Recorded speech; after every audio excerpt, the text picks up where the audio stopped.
Gentili ospiti, prende il via la giornata conclusiva di CyberSec 2026.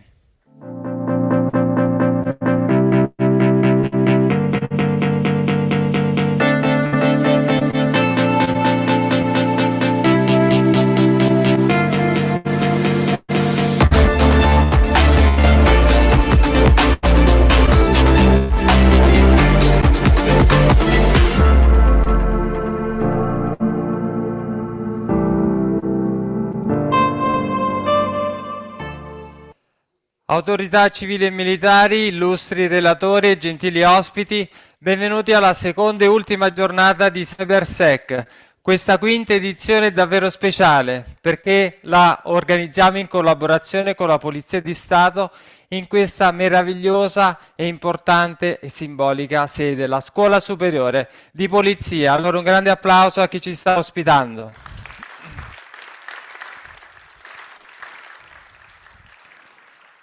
Siamo davvero orgogliosi e la Polizia di Stato è rappresentata anche nella moderazione e da ieri mi sta accompagnando con molto piacere il vicequestore di Polizia di Stato Roberta Mistichella. Buongiorno Luigi, buongiorno a tutti.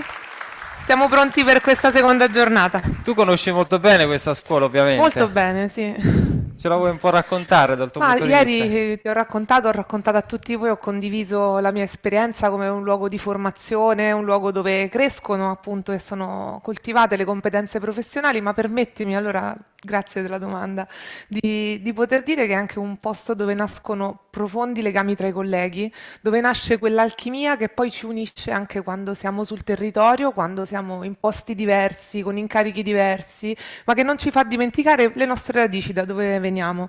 E allora con l'occasione io invito per i saluti di benvenuto il direttore della scuola, dirigente generale di pubblica sicurezza, Mario Viola.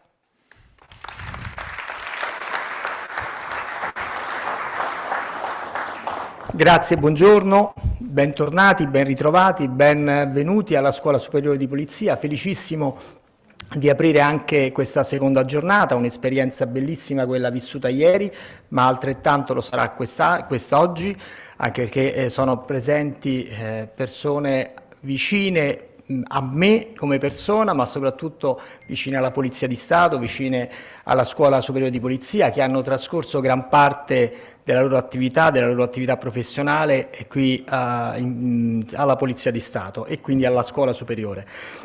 Direttore generale del Dipartimento delle Informazioni per la Sicurezza Vittorio Rizzi, Vice Direttore Generale dell'Agenzia per la Sicurezza Nazionale Nunzia Ciardi, Direttore Generale per le questioni cibernetiche, l'informatica e l'innovazione tecnologica del Ministero degli Affari Esteri e della Cooperazione Internazionale, Ministro Plenipotenziario Alessandro De Pedis, autorità tutte, colleghe, colleghi, gentili ospiti, benvenuti alla seconda giornata della conferenza internazionale CyberSec 2026, promossa ed organizzata dal quotidiano organized by Cybersecurity Italia. I'd like to seize this opportunity to send my greetings to the authorities and distinguished speakers who will be taking the floor in the course of the day. And I also like to thank all the authorities who took part in the opening day of the conference and through their contribution helped enrich the debate and given special impetus to the yesterday's proceedings. I would also like to thank the organizers of CyberSec, the director Iliana Daquan, the Director of Cybersecurity Italia, Luigi Garova, for the commitment to the quality of the program and the ability to promote a moment of exchange, which was very rich in ideas and important considerations. Now it's its fifth year. For the first time, this conference has been hosted by the facility of the State Police. We're particularly honored because this strengthens the worth of this conference as a place to have an exchange on cybersecurity, cybercrime, and the new dimensions of global security. Today, we'll be building on what we discussed yesterday. So, fighting digital threats, the role of the institutions in the prevention and response to advanced forms of cybercrime, the challenges of digital geopolitics, and enabling technologies for security. The proceedings of the first day offered important ideas regarding strategy from an operational point of view, and highlighting the need to strengthen coordination between the different institutional levels. In the course of the proceedings, the main threats were tackled, from the development of cybercrime as a global criminal phenomenon and the use of AI in investigations, up to the new challenges that is presented by crypto assets of emerging technologies and future scenarios of digital defense. And this is an important opportunity for different people who have different roles to meet, even though they have different roles, i.e. strengthen the country's ability to prevent and fight threats in the digital world. This framework, what was particularly significant was the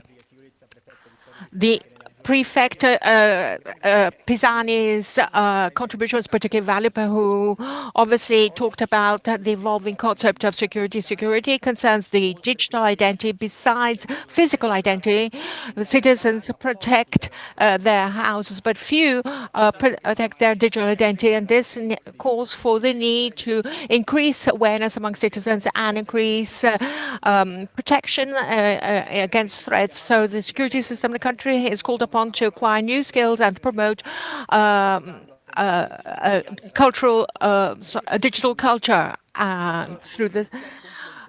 So the school has the task of training police officers, and in this pathway, we are collaborating with universities and the Lewis University in particular, and which is organizing a second ever master's course on organizational management and leadership of public security. We have 265 inspectors now present at the school who are following and who you probably had the opportunity to meet during their presence in the proceedings, and they'll be here today, and they're following this high training effort, which is a mix between academic training and the training of police officers. So initiatives such as CyberSec enrich the training of officers and strengthen dialogue between institutions, research and academic world, favoring the exchange of good practices and experience. Cybersecurity is not just a technological challenge, but also a social and cultural challenge, as highlighted by the Ministry of Interior's Piantadosi.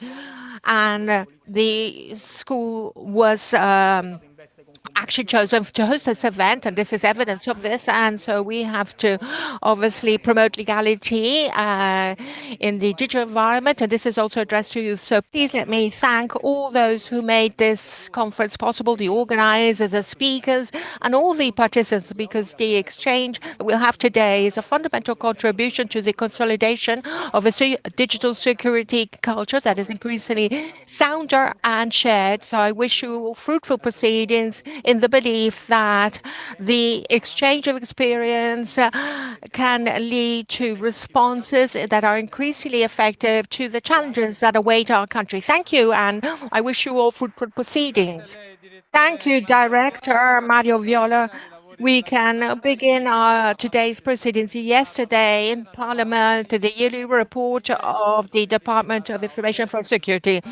Intelligence was the object of a significant reform to keep it up to date with new technology. So let's give a round of applause for his return to the CyberSec, the Director General of the Department of Information for Security, DIS, Mr. Vittorio Rizzi.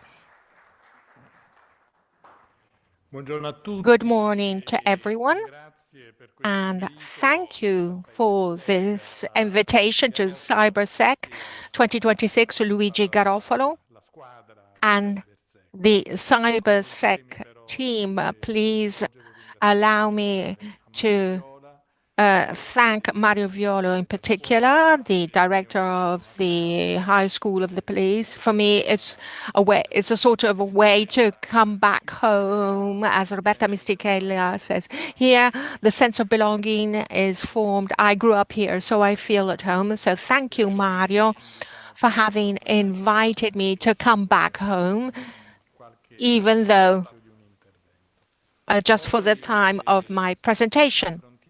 Today, we will be discussing the topic of the reform of intelligence bodies and, above all, the topic of cyber threats and technological threats in a conference that deals with cybersecurity.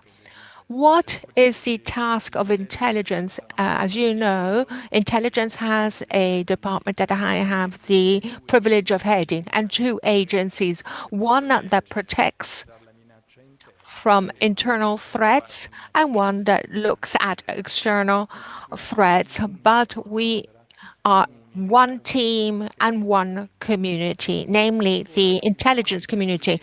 The task of intelligence is to protect the sovereignty of our country, the integrity of political, economic, and military interests, and to protect it from threats that can undermine this integrity of our country. Today, until a few years ago, the domains that formed sovereignty were well identified: sea, air, land. Today, this concept of domain has grown significantly both through NATO with the recognition of the cyber domain and the recognition of space beyond the atmosphere. And there are also many other domains.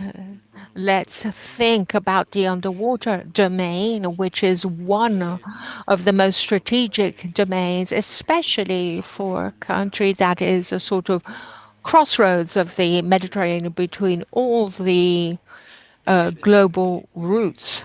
So it's only too clear that the concept of threat is far more extensive when we're talking a multi-domain, a multi-dimension threat, because often a threat that occurs in one domain is really multi-domain. I'll give you an example that has been mentioned time and again. Some time ago, there was a jamming effort on a satellite that was performing data backup for a gas pipeline underwater, several hundred meters below the surface of the sea. So from the space beyond the atmosphere, in the deep blue, there was a threat of something that instead was underwater. So this gives you an idea of the concept of multi-dimension and multi-domain of threats. Today, we live in times, and we were saying this yesterday, in the report at Parliament, our yearly report, intelligence has a duty provided for by law to file a report, and I've handed out several copies to the school also to allow people to have an idea of the approach of the intelligence department. And for the first time, this report had a title, Governing Change. And this, for the very first time, this report did not tackle individual threats by taking a snapshot of them and providing some background information compared to the previous, but instead looked at these threats in perspective and looked at them through the lens of the engine, which more than anything else is having an impact on these threats, which is innovation, which is not just an engine of change, but it's one of the main factors that has an impact on the security of the country. I would say that technologies and technological innovation are speeding up the pace and the scope of each threat. The new director of the MI6, who is an anthropologist and a psychologist, expressed herself in these terms: we are witnessing to a total paradigm shift.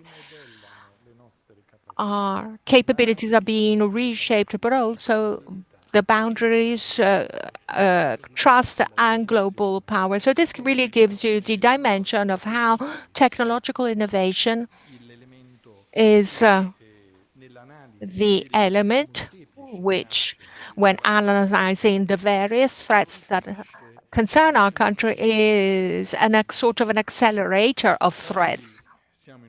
Today, we live in times when each season of humanity has its grammar of power, so to speak. The grammar that we need to follow right now, and which therefore imposes a given posture on our part as intelligence to protect the sovereignty and integrity of the interests of our country, has to concern two profiles. On the one hand, the change in the liberal world order. We cannot take into account of what happened in Davos and a speech that has become viral of the Canadian leader who clearly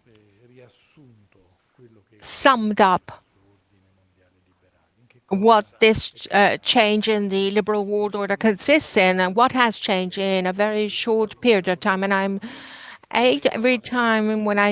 each time I think of the time domain, I think about the space of my life. I've seen this happen in the course of my life. So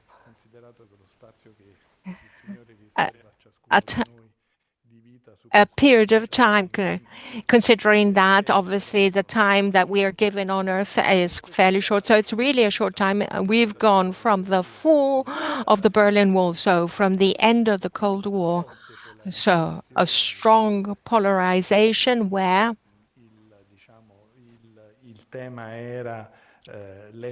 the issue was East and West. And from this, we've moved to the era of globalization, which to us seemed an era of well-being where the value chain seemed to be integrated. This could mean well-being and progress for everybody until the current new liberal world order coming from Davos, where we're, according to some geopolitical observers, we're going back to the realpolitik. Each of us just looks at the focus and interests of one's own country. So the value chains that were expressed in a concept of globalization mean vulnerability for the country. And again, let's try and apply these concepts to reality. Just think about the world of pharmaceuticals.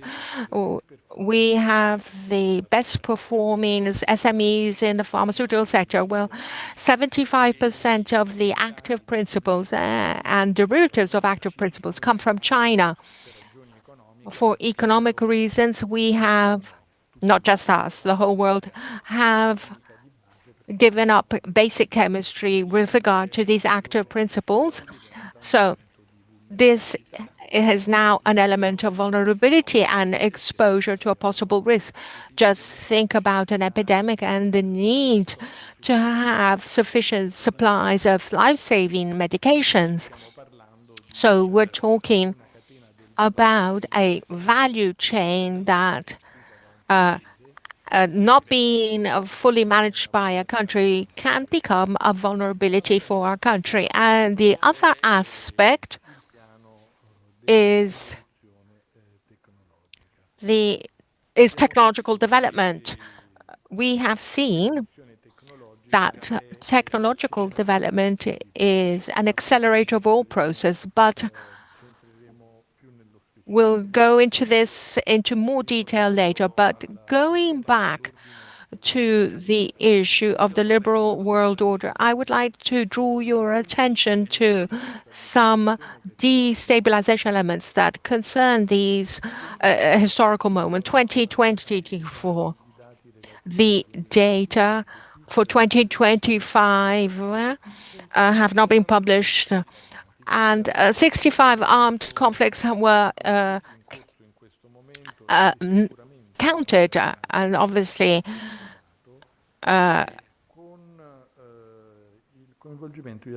with the involvement of at least 48 countries, and it's the highest number of wars since 1948, from 1948 to the present day. From the standpoint of the democratic setup of countries, there has been another regression.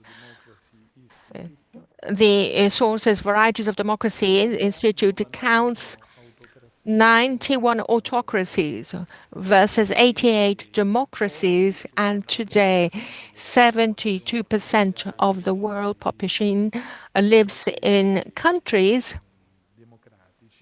in democratic countries, or rather the opposite, whereas 49% in autocratic compared to 49% in 2024. So there has been a lowering of the level of democracy, and in this new liberal order, we need to change the grammar of the posture of intelligence to protect national interests.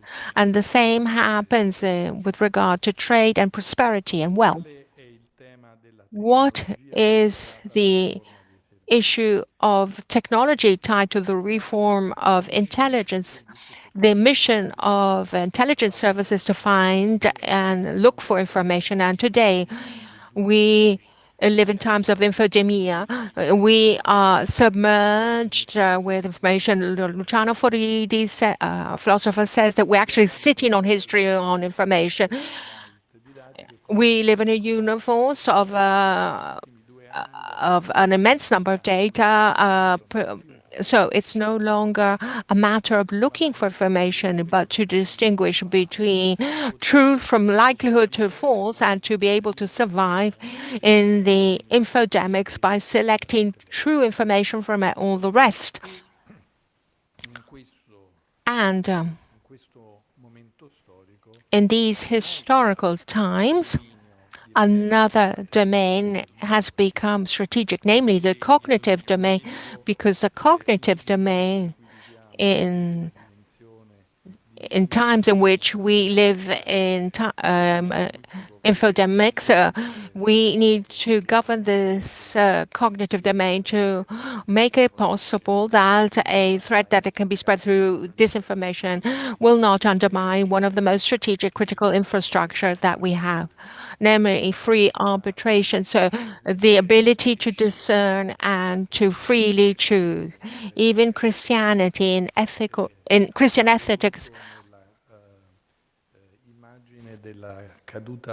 in the image of the fall from paradise of Adam and Eve, wanted to choose between the good and evil, but we need to be conscious about this.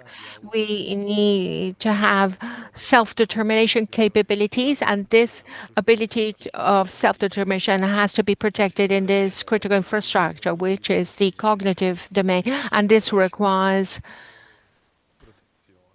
ability to protect. And so some reflections. If this is the new grammar of power, which I wanted to sum up by taking two of the elements, the new liberal world order and technology innovation, which can consist in cyber threats, a new digital revolution, which can also include the powerful tools of artificial intelligence or the quantum era. Now, the issue is how can intelligence services change their posture? And this is the challenge of the whole world, not just the world of intelligence and law enforcement agencies, but also businesses. Just think that, for example, the issue of international artificial intelligence concerns a large number of companies, and it's becoming an engine of change and posture. But the issue is we live in a world where infodemics, information are 150 zettabytes. We have artificial intelligence, which today is governed by the world big techs, especially US and China. And given this world, what can the posture of intelligence services be? We necessarily have to acknowledge this change in world order and change posture. So it's not so easy when I hear and listen and take part in dozens of conferences where they talk cyber threat intelligence, artificial intelligence, and the advent of quantum computing. I see I see that there's awareness of the issue, but behind this, there's a need for significant investment because technological sovereignty is not does not just consist of words. It consists of investments, not a luxury. It's a specific duty to protect democracy. So being able to explore 150 zettabytes of data means having computational capacity.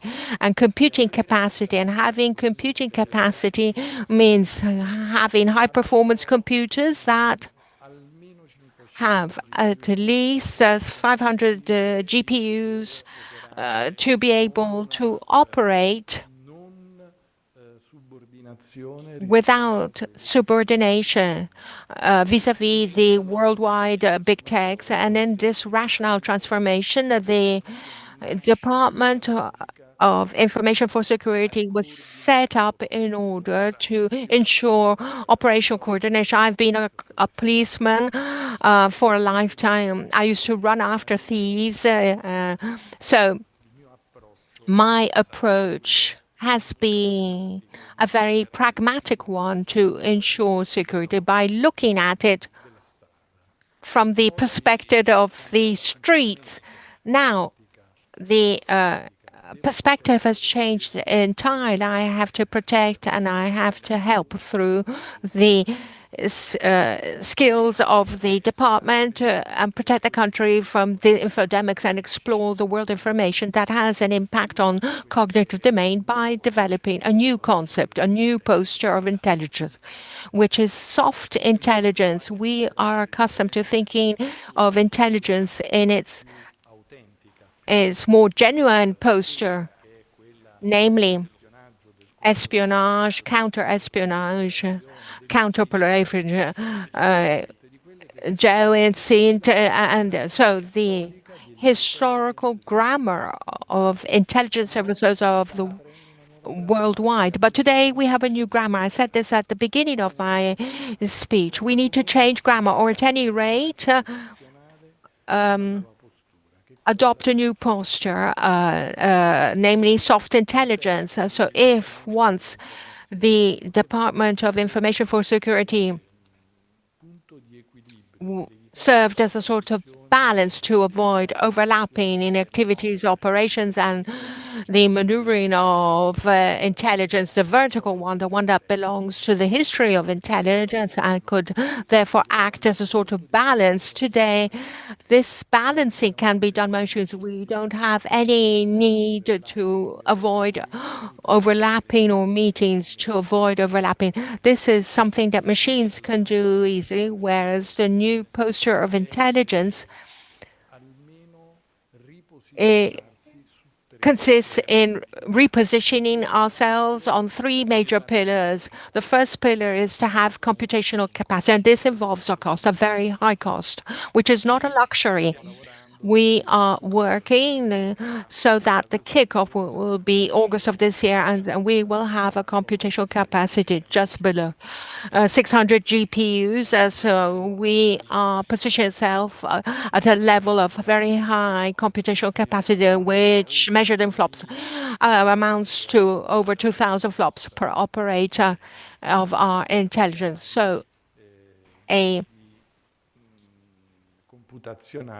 computational capacity that can be cross-sectoral to the intelligence community. The other aspect is developing skills, professional skills in particular. And as you've seen, intelligence periodically launches calls to recruit intelligence operators. Today, we are recruiting youth, and this is quite striking. the oldest ones were born in the year 2000 and 2002. And this is a bit striking. It makes me think of the film Space Odyssey. They were born in this millennium because it's in this millennium that these subjects were learned at university. Only in the past few years how are these subjects part of the academic background of those who enter the world of intelligence. So we are trying to look for people who have gained experience regarding phantom language or in the Prontium LLMs or OSINT capabilities. And to do this, we have developed some partnerships with the more pioneer academia. And right now we have 2 master courses, one in Turin, which is very vertical and concerns the information technology sector, and one with the Lewis University, where the use of these tools is a little softer and is addressed to geopolitical analysts. But again, through the ability to use these instruments, these tools of OSINT. The second pillar is giving the Department of Information for Security a new posture. So distinguishing this from the agencies that are engaged in vertical intelligence and hard intelligence, and in times when we have world disorder, where, as you've seen, an energy crisis that has occurred in Spain has led to a collapse that spread in part to Portugal, in part in France, and was determined by causes based on what we were able to reconstruct due to the fact they had insisted on green technologies and led to a collapse in the balances between the various energy sources. So a crisis of this sort led to a systemic crisis. And what can a situation like this lead to? Maybe trains will be trapped in a tunnel. How many diesel trains do we have to pull out a train that is blocked in a tunnel? Very few, I can assure you, because technological progress tends to wipe out the world of before. And there was a crisis concerning the management of public security and order. Prefectures will have their ability to be resilient, but for how long? Hospitals, guaranteeing the resilience of hospitals, civil protection, and the activities of civil protection, you will realize that an energy crisis can trigger off a systemic crisis. And who manages a systemic crisis in our countries? And the system of the management of systemic crisis in our country is very fragmented. So we referred to Law 174 of 2025, which envisages the possibility a decree that obviously entrusts systemic crisis, the management of systemic crisis, to a specific division, department, and co-counsellors examine this to give the CISR this kind of competence between, obviously, this political CISR. There's a political one that is a sort of engine, because behind the political decision there's always an administrative machinery. All ministries have an administrative machinery that is the sort of engine for policymakers, to allow policymakers to take the best decisions. Third pillar is the development of national security strategy. Today, the issue of national security is the central theme. Italy is the only G7 country that does not have a national security strategy. Europe, by June, wants to adopt a national security strategy. So it's only too clear that it's urgent, even though at the end of the legislature, in the coming weeks, we have to propose to the decision maker a national security strategy that highlights the posture to protect the constitutional interests of our country. This is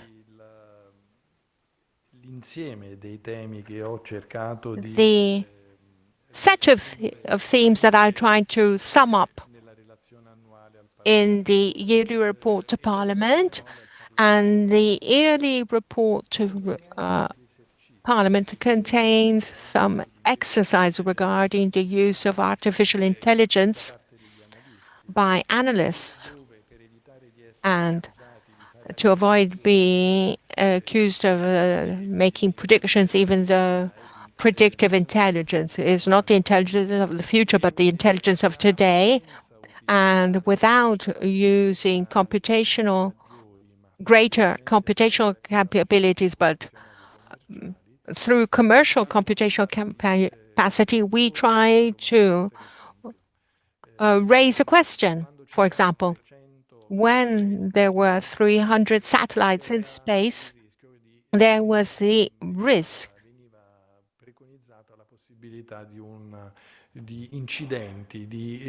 of accidents and the fall of debris from space. Today, we have 24,000. In 2035, there will be over 100,000 satellites, and we asked artificial intelligence, but will there be this risk of collision between satellites? And artificial intelligence was said in 2032, if you don't intervene through appropriate regulation, you will have this sort of accidents.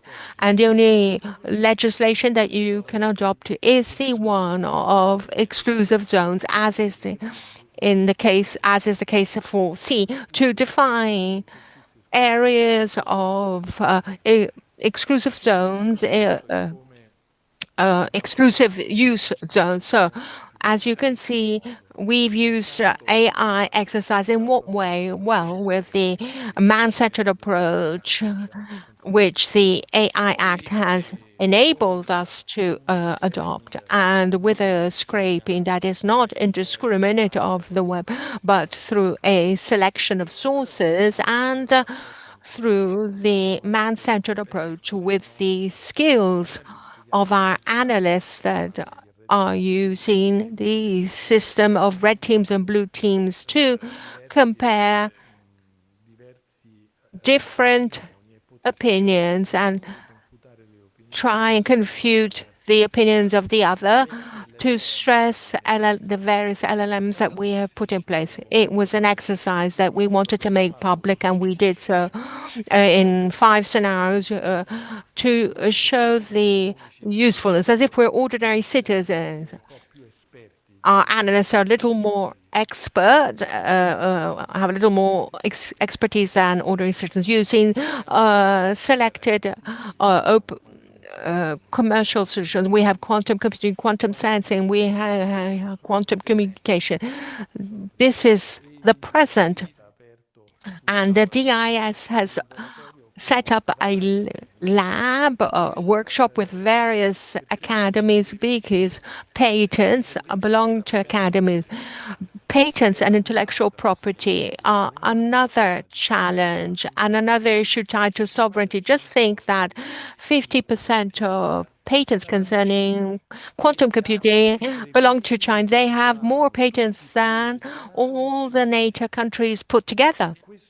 And this is quite striking and needs to be ascribed to reduce social alarm, because 90% of these patents are registered only in China. Only 10% are registered in at least another country. And this gives you the dimension of how this falls with a political maneuver of getting a hold of intellectual property tied to technological innovation. I realize I've taken up too much. I could talk at length about these topics that are the subject of our transformation, of our genetic mutation, which is physiological, it's natural. If we are not resilient and we are not the first to have cognitive awareness of change and transformations that are not just geopolitical but also technological, services would not be adequate to the times we live in, and we wouldn't be able to fulfill our mission. Walking into the CIA, what struck me was a big sign, as like the one you see when you walk into an academy or any government building. There is a phrase that wants to characterize the mission of that body. And walking into CIA, we are the first line of defense of the state, and intelligence is the first line of defense of the state because it's called upon to deal with threats which from kinetic have become invisible. We need to be able to seize the weak signals, and we are fully aware of what many years ago Stanislav Petrov taught us.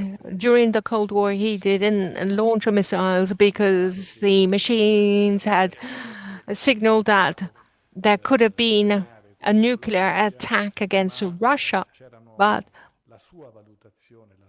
his assessment, his ability, and his free decision, his critical ability to examine the data, to analyze the data, did not persuade him of what the machines were telling him, and he did not react by launching a counteroffensive, which probably would have led to a third world war. So it's always man who is free to decide, and it's free arbitration. And that's the most important element. I'd like to stress the strategic and important role and man-centered role in the use of technologies. Obviously, during the Enlightenment, obviously you couldn't think about technology. When Kant says that two things fill his soul of amazement and wonder, he's referring to the starry sky above us, which is the wonder that creation has given us, whatever the creating God, and the moral law inside us. And I see in that moral law the ability to discern between good and evil and the centrality of mankind. Thank you. Grazie davvero al prefetto Rizzi per aver condiviso con noi la sua visione e la strategia con cui sta rendendo la nostra intelligence sempre più al passo non solo con il contesto geopolitico ma anche con il contesto tecnologico. E continuiamo a capire in che modo dal DIS all'ACN è possibile aumentare sempre di più le nostre barriere contro le minacce cibernetiche, e lo facciamo con l'intervista al vice direttore generale dell'Agenzia per la Cybersicurezza Nazionale, Nunzia Ciardi. Benvenuta.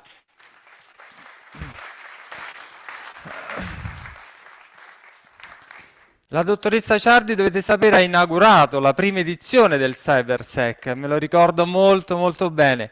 Eccoci qua, dottoressa. Allora, lo scenario geopolitico lo conosciamo, caratterizzato purtroppo da guerre fisiche, da guerre ibride, e in questa guerra all'Iran abbiamo notato che le operazioni cinetiche vengono sferrate prima per preparare un po' il terreno, e poi avvengono le operazioni militari convenzionali. Allora in tutto questo la cybersicurezza è una responsabilità istituzionale? Assolutamente sì. Intanto saluto, ringrazio, anch'io come il prefetto Rizzi ritorno a casa, e per chi è uscito fuori il ritorno a casa poi ha un significato particolare. Detto questo, e ringraziando la scuola che ci ospita e CyberSec per l'invito, diciamo subito che assolutamente sì, è una responsabilità istituzionale ed è una grandissima responsabilità istituzionale. Noi parliamo sempre di dati, i dati come l'oro della nostra nuova epoca, i dati che hanno valore, però questo concetto va un po' approfondito. Il dato di per sé è vero che ha un valore, ma più dati insieme hanno un valore diverso e non è un valore che deriva dalla somma di quei dati, ma è un valore che deriva dalla relazione di quei dati. È la relazione, il valore che in questi tempi diventa fondamentale. L'insieme grandissimo di questi dati consente delle enormi correlazioni tra dati che ci restituiscono un contesto. Il dato da solo ci dà un'informazione, la relazione tra questi dati ci permette di valutarne il contesto, ci permette di valutarne l'impatto sul reale, sul mondo reale, non surreale come termine, e ci permette di come dire, valutarne le cause e vedere gli obiettivi futuri. Quindi questa relazione tra dati è fondamentale e in base a questa relazione ovviamente sono avvenute quelle interconnessioni tra piattaforme, sistemi, vari contenitori di dati a vario titolo, e questo però ha generato un'altra fragilità, cioè l'interconnessione sistematica tra sistemi. Questo cosa significa? Significa che un errore in questo scenario, un attacco in questo scenario si riverbera sull'intera catena e sull'intero tessuto connettivo che è alla base delle nostre vite oggi. Un esempio banale: qualche mese fa c'è stata in un'azienda non italiana ovviamente c'è stato come dire, un malfunzionamento. Un piccolo file aveva un errore di configurazione che ha generato degli errori a catena nell'indirizzamento del traffico. Bene, questa azienda forniva il 20% delle infrastrutture digitali nel mondo. Nel giro di poche ore si sono bloccate piattaforme come X, l'ex Twitter, ChatGPT, siti di e-commerce, tutto per un piccolo file di configurazione che era di proprietà di un'azienda. Questo significa che questa interoperabilità, questa connessione continua tra reti, sistemi, piattaforme, che ci serve per restituirci valore, che ci serve per dare competitività a un paese, è anche nello stesso tempo un elemento di fragilità, perché un piccolo guasto, o diciamola ancora meglio, non solo un guasto, ma un attacco a questo sistema, diventa un attacco all'intero scenario, un attacco al tessuto connettivo della vita di ciascuno di noi. E allora cosa fare se questa interconnessione va a ridefinire il perimetro cyber delle infrastrutture critiche? E in questo, è proprio su questo che secondo me si misura l'efficienza della resilienza. Questo è il messaggio anche dell'Agenzia per la Cybersicurezza Nazionale, che in questo si specchia, cioè la resilienza deve diventare sistemica, deve essere progettata oltre che tutelata ex post. Come diceva correttamente il prefetto Rizzi, pensiamo agli ospedali, al treno che si ferma in galleria. Questi sono tutti esempi che ci rendono plasticamente l'idea che noi siamo tutti vulnerabili, oltre che fruitori di una società che offre più possibilità. Quindi la resilienza, intesa come capacità di reagire, deve essere progettata e realizzata. E questo sviluppo della tecnologia, che è uno sviluppo convulso, direi velocissimo, ci sta mettendo in pochi anni di fronte anche a dei nuovi concetti. È del 2019, per esempio, la norma che definisce il perimetro di sicurezza cyber. E dentro ci sono infrastrutture critiche, per semplificare, luce, acqua, gas, trasporti, banche sistemiche, eccetera. Però io voglio farvi un esempio. Nel mese di agosto scorso, è stata colpita la Jaguar Land Rover in Gran Bretagna, che non è un'infrastruttura critica nel senso che noi diamo a questa locuzione. Eppure la Jaguar Land Rover ha dovuto bloccare la produzione per 6 settimane. Oltre 5.000 aziende che erano deputate all'indotto della Jaguar Land Rover si sono bloccate. Ci sono state ricadute pesantissime sull'occupazione, migliaia di dipendenti messi in cassa integrazione. Apro e chiudo parentesi, a febbraio noi abbiamo avuto almeno 3 medie aziende nel nord Italia che hanno messo in cassa integrazione per più di 2 settimane i propri dipendenti dopo un attacco ransomware. Quindi parliamo di attacchi che impattano sulla vita delle persone. Ma tornando alla Jaguar Land Rover, il governo inglese ha dovuto fare un prestito di 2 miliardi, scusate, magari 2 milioni, 2 miliardi di euro all'azienda per sostenerla, perché questo attacco ha inciso in termini di punti di PIL e non è una valutazione giornalistica, ma una valutazione della banca inglese, perché ha messo in ginocchio l'intera produzione automobilistica del Regno Unito. Allora io mi chiedo e vi chiedo, la Jaguar Land Rover, che non è un'infrastruttura tipicamente critica, non ha avuto un impatto critico sul paese? Certo. Bisogna ripensare a questo concetto, cioè l'idea dell'interconnessione ci pone di fronte in pochissimo tempo a problematiche nuove che noi dobbiamo porci. Anche un'azienda economica incide sulle capacità finanziarie di un paese, sul PIL di un paese, e quindi in questo mondo tutto diventa critico. È l'affresco totale che ci deve in qualche modo sollecitare, e veniamo alla questione che prima veniva accennata dal prefetto Rizzi, della sicurezza sistemica, della crisi sistemica di un paese che oggi è sempre più attuale e presente. E in questo affresco critico c'è la guerra cognitiva, e qui voglio citare anche il prefetto Rizzi, perché quando ha parlato della guerra cognitiva ha utilizzato un'espressione troppo bella, giornalisticamente molto efficace, dicendo che il libero arbitrio è l'infrastruttura critica più importante. E la nostra mente, cari e gentili ospiti, adesso è diventato il nuovo target in questa guerra ibrida. Siamo bersagliati da fake news, deepfake, per farci addirittura cambiare i nostri valori democratici. Allora anche qui l'ACN come ci aiuta? Allora, anche questo è un tema che può essere riportato alla resilienza. Ho parlato della relazione tra dati, del valore della relazione tra dati. In questo universo di dati quantificato appena nell'intervento precedente, di cui ci avviciniamo sempre di più al raddoppio in 24 ore.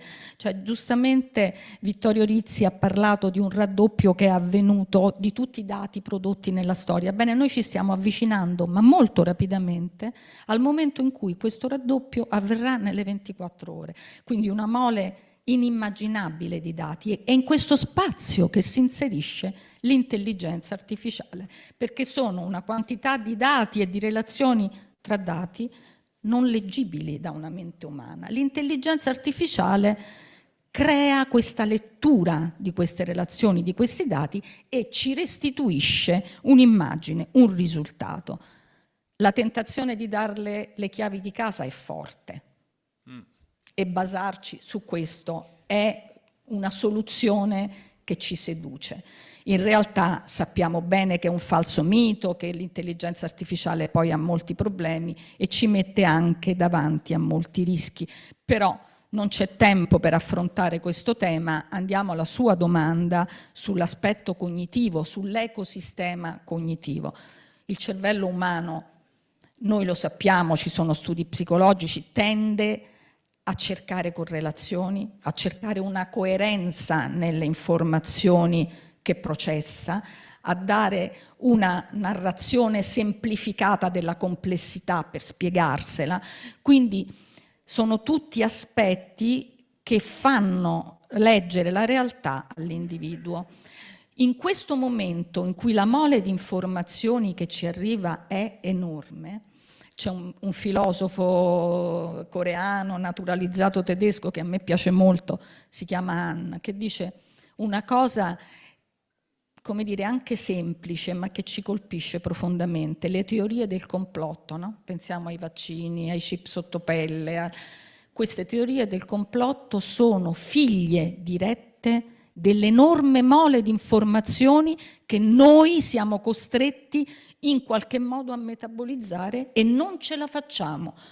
Come si difende l'uomo comune? Con la teoria del complotto. Trova una spiegazione semplice in un gruppo ristretto di persone, gli algoritmi lo aiutano e lo indirizzano e si difende da questa marea di informazioni che arrivano in questo modo. Perché? Perché i sensi dell'uomo vengono sollecitati brutalmente, direi, anche da intelligenze artificiali, dai chatbot, da algoritmi di intelligenza artificiale automatizzati che ci riempiono di notizie, che rendono indispensabile non soltanto la capacità di distinguere il vero dal falso, non è più solo quello, ma di difenderci da una narrativa che ci può influenzare pesantemente e può influenzare le nostre democrazie. In questo io credo che il richiamo alla capacità antropologica, alla centralità antropologica in questo scenario sia fondamentale.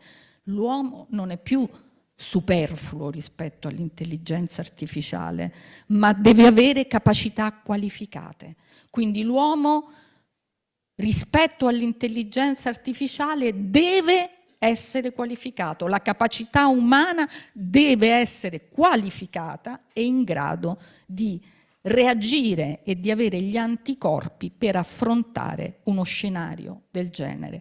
E questa capacità anche psicologica, oltre che come dire, normativa delle società, di in qualche modo imbrigliare e contenere i danni di queste controindicazioni del nostro mondo, è la formazione. Attraverso la formazione, la consapevolezza, noi dobbiamo creare quelle capacità, quelle qualificazioni delle persone, dei singoli, delle organizzazioni, delle società che vivono su questa trama digitale che contiene completamente le nostre vite. E con questa chiusura mi sembra il momento ideale per ringraziare la dottoressa Annunzia Ciardi, e la formazione resta il punto chiave per la nostra cybersicurezza. Roberta, lascio a te la parola con molto piacere per introdurre il nostro prossimo ospite internazionale. Esatto, Luigi, abbiamo in collegamento con noi Mr. Tony Sar, direttore del NATO Cooperative Cyber Defense Center of Excellence. Welcome, Director Sar, and thank you for being with us. Can you hear me? No. Thank you. Thank you very much. Thank you very much. We are all aware that your attention and the attention of the center is focused on the ongoing conflict in Iran, but and so we appreciate very much your time and your intervention. So I leave the floor to you, Mr. Sar. Thank you very much. First of all, thank you for inviting, and sincere apologies that I cannot be there physically. I would very much like to be there, and hopefully maybe next year's. But yes, as I said, that I think that topics and the conference itself is very relevant, especially nowadays. And I've been asked to shed a light a little bit what we do in NATO Cyber Defense Center and who we are. First of all, center itself is almost 18 years old. When it was established in 2008, it was establishment itself was provoked by actually a cyber attack towards Estonian government and banking sector. And those times, the establishing countries were 6 countries. Today, we have 39 countries, more than NATO member states. We have also members from NATO partners like IP4, Japan, South Korea, but also some of the European countries who are not NATO members, such as Ireland and Austria. But naturally, nowadays it's important to that member of the Ukraine have joined with the center. So we are with a quite big of capacity. We are still strictly sticking with our mandate, which is basically training and capacity building of the member states. But we also are custodians on NATO doctrines on the cyber operational activities like AGP 320. What we also do, we are doing a lot of research and publications on how the international law applies to the cyber defense world. Tallinn manual, some of you have heard about it. It has 2.0, but 3.0 is coming forward. But I think our flagships are and most popular products, what we engage with all along the year is basically cyber defense exercises. Lock Shields is the biggest world cyber defense exercise. It takes about 8,000 real lifetime systems with 8,000 real-time attacks. It brings together more than 40 countries and teams with more than 4,500 cyber defense activists. And this exercise is ever growing and very popular, where we exercise actually the defense and cooperation between the member nations. Second flagship, which is getting more and more popular nowadays, is Crosswords. It's also takes place in Tallinn. Involves about 40 countries. Participants are less, around 280, but this is offensive cyber exercise. NATO is a defensive organization, but the nations do want to develop their offensive capabilities in cyber. As it was told also by previous speakers, intelligence and pre-positioning and also the capabilities what the nations need to develop is very vital, and we are paying a lot of attention on that. Our third flagship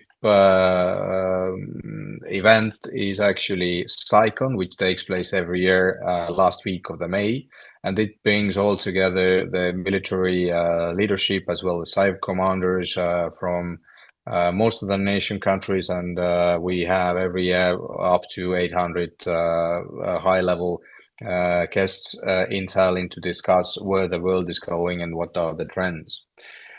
I can also echo from my part, in order to give a contribution to your excellent discussions there, that the world is changing. What I mean by that is that if we 2008 had DDoS attacks to the government servers and private sector and critical infrastructure servers, then nowadays these are the daily and quantified several times. Cyber attacks, as you know, have been getting more complicated and more towards the whole government and whole society. So the world has been getting more complex. Second point is that it is ever changing and ever quickly changing. I think what we should not talk about anymore is that cyber is important. What we should talk about is how we actually operationally and as alliance with a partnership of other countries actually stand against it. Is the cyber only the keyboard and secure networks? No, it's not. It is definitely much more than that. I think Mr. Rizzi mentioned intelligence and also the work what has to be done in different domains, in critical infrastructure, in the mobile phones of our citizens, in the links what they actually touching daily, in the ransomware, in the criminals. It has been becoming really big. Question is how we, as the countries as well as the alliance, can train and practice ourselves against it, and how to be more resilient. This is our daily work of designing our exercises in a way just to give the utmost and update training opportunities for our participants. And the this is also the challenge, how we're going to build up these digital twins of electricity systems, 5G networks, water purification plants, but also military systems like Delta or why not the air defense systems, which we are also working on with. So we try to provide with the computer specialist ability to train on the defending and hacking skills, but at the same time, which is important, how to operationalize that communication with the operation planners as well as executives in the headquarters. So that way, I think we are quite unique. Our exercises are unclassified level. We involve a lot of partners from the private sector. We have more than 60, 70 private sector companies all across Europe and world who are providing our technical equipment for us to test with, but also showing that what are the results and the impacts of those activities can be at the end of the day. In a doctrine-wise and thinking-wise, I can only echo that multi-domain operations is something what we could think of 1 year ago, but what we can see today, as we saw last weekend, or will be seeing more and more often also in the future. Multi-domain way of thinking is something which we not only have to talk about, but again, saying that several times, we have to think how to get there. What we should do in order to plan our ways that we put our scarce resources in the right place. Cyber is not anymore something which is to support. Cyber is more and more like enabler, also in a defense world of different activities. Cyber does postpone or eliminate, in many other cases, or reduces kinetic effects. It is, in many cases, more efficient, but there are a lot of practical and operational things what we have to practice through in order to act as an alliance all together. So in the future, I'll definitely call different nations to come and participate our exercises and also send staff over into our center, who are definitely the ambassadors of the cyber command and cybersecurity people. And together, I think we are more and more stronger in order to be more accurate, up to date, and try to do that hard work, what all the members within the nations trying to make that change happen nowadays. So I think in cyber, we have to take the wartime mentality already, and we'll try to do our utmost in order to help the nations to do that much better. Thank you. Mr. Sar, thank you for sharing your perspective with us, and thank you for being with us today. Allora, ritorniamo in Italia. Let's get back to Italy, where upon input of ASEAN, which we've been listening to, the Ministry of Foreign Affairs has created the CyberCert room to fight cyber threats, inaugurated on February 9th by Minister Traian. He changed the shape of the ministry, giving a cyber soul to the ministry. He established a General Department for Cyber Issues, Information and Technological Innovation. To present the strategy of this new department is its General Director, Minister Plenipotentiary Alessandro De Pedis.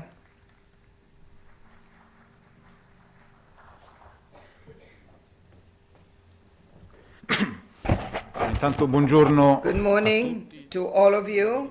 I would like to welcome and thank Mr. Garofalo, Mr. Viola, hosting us, and the organizers of this fifth edition of CyberSec, which is a point of reference among the initiatives which aim at thoroughly analyze the strategic themes for this country. I would like also to welcome the representatives of the institutions and the companies and all participants.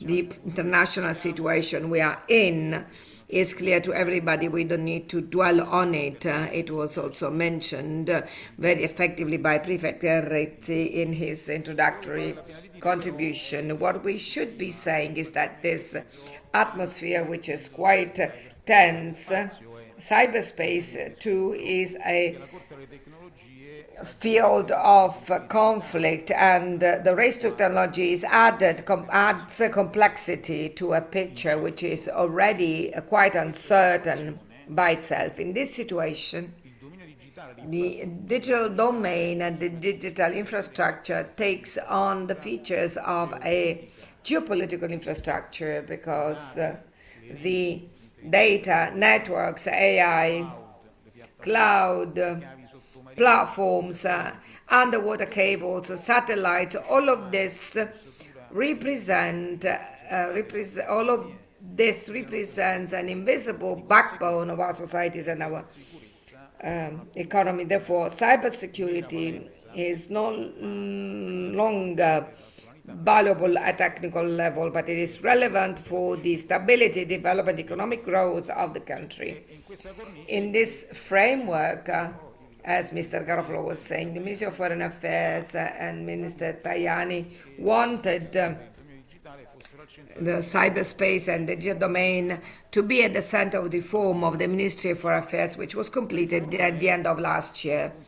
The reform is the point of arrival of a long discussion and reflection which started from the awareness that the changes which have taken place in the past few years at the national level, which has been characterized by, on the one hand, a direct attack on the values of the free liberal democracies, on the other hand, by a speeding up of technological progress. These changes required to rethink not so much the political priorities, but rather the instruments and tools and procedures being applied at the ministry.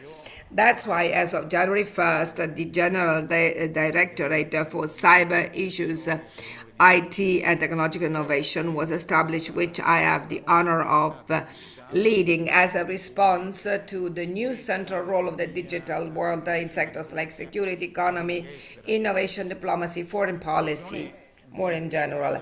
And this is not just an administrative transition, but it is a strategic step because we take stock of the fact that diplomacy is not only being carried out in traditional environments, but it is done on networks, technical fora, standardization tables, and negotiations to define global rules for cyberspace.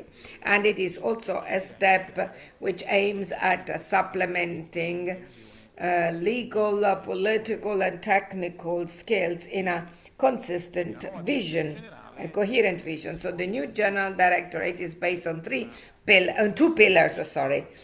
There is a central department for IT, the purpose of which and responsibility of which is to protect our digital infrastructure, to innovate in our internal processes and services we offer to citizens, so digitization of the administration and managing communication between the center and the network, regular communications and protected confidential communications. And you can easily imagine how important this is right now because of its institutional mission and because of its widespread structure. We have 313 missions abroad, embassies, consulates, institutes for culture. So the ministry is one of the most exposed institutions to cyber attacks and threats. We have a quite broad perimeter to defend, and we have different millions of attacks. Obviously, they are generally state actors or their proxies with different purposes. In some cases, these attacks aim at creating like propaganda effects, like the so-called DDoS effects, but there are also many attacks aiming at entering and penetrating our digital defense and for spying activities. So our department and directorate works on a daily basis to strengthen the response capacity and skills in close connection with the other protagonists in this world, like the state police, the intelligence department, and the national agency. Then there is another central department, directorate, which is the political one, which is in charge of international activities in the field of cybersecurity innovation, hybrid threats, and disinformation. This implies controlling and being present in all multilateral tables where these issues are being discussed so that Italy can have an effective position in protecting the national interest in cooperation with the other ministries, administrations which are involved in these activities. These are issues which are not purely technical, but they do have political impact. So these are subject matters which are being discussed in many multilateral fora. The United Nations, European Union. Right now, in Brussels, a discussion is going on reorganizing the provisions regulating European digital space, which is quite important. Then NATO, G7, G20, OSCEs, and then there are informal alliances, and not to mention bilateral diplomatic activities, which are always taking place in these sectors. These are complex negotiations because they deal with issues which in turn are very complex. And these are issues for which there are different visions clashing, which generally are a reflection of the geopolitical alignments. So there are effects on the malevolent cyber activities, the role of non-state actors, the application or the enforcement of international law to cyberspace, fighting cybercrime and disinformation. Among these issues, there are some which are politically sensitive ones, which are very important. The attribution of the attacks and response to or the adoption of a more aggressive posture as far as cyberspace is concerned, and this was mentioned just previously by our colleague from the NATO Center. In this, basically, every country has to deal with the same challenges, technical challenges, legal challenges, political challenges, and we do believe that these challenges can be tackled if we work on different elements. I would like to focus mostly on two of them, which can contribute in strengthening the joint and common defense, which is the subject of this conference. I'm talking about the definition of international rules in this sector, which are shared, and building skills and capacities also in emerging developing countries. This is not the only thing. We need to strengthen the national capacity, but I think that our participants can be more effective than me. And then the issue of alliances, strengthening alliances, strengthening the activities at Euro million level, which is quite important. But I'd like to focus on these two, starting from the rules. The rules are needed at international level because cyberspace, as known, has no boundaries, is not connected to a specific territory. It is an artificial space created by humans, what happens there. But as Deputy Director Ciardi said, it has a concrete impact on the real world attack on critical infrastructures, which have already been mentioned. Interference with democratic electoral processes, disinformation campaign, transnational crime.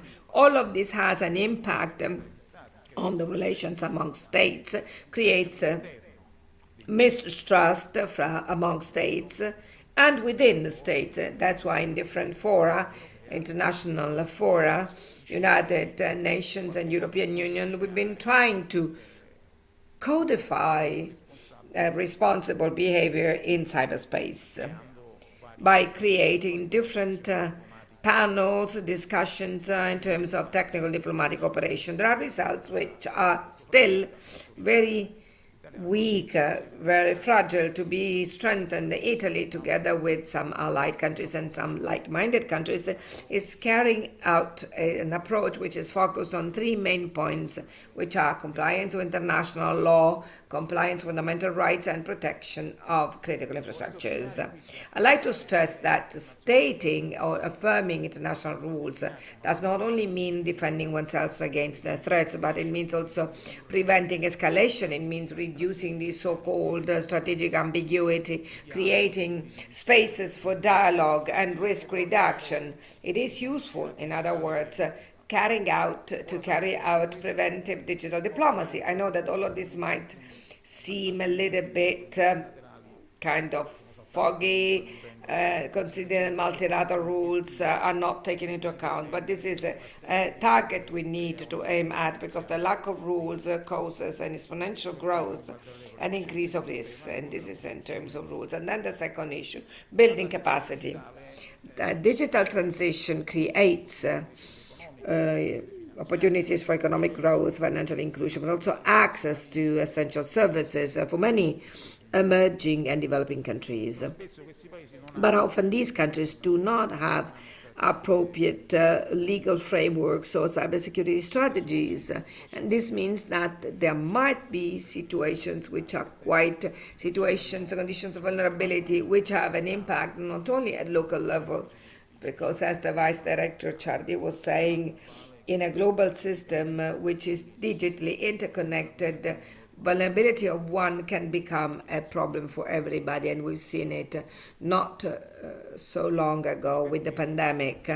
That's why the international cooperation in the field of capacity building in the cyber and digital worlds must or should become a structural priority for the international community. This means creating know-how, it means transferring skills, it means promoting the introduction of interoperable standards, creating infrastructures, safe infrastructure, secure infrastructures, means integrating cybersecurity in the development of cooperation activity which traditionally deals with other sectors.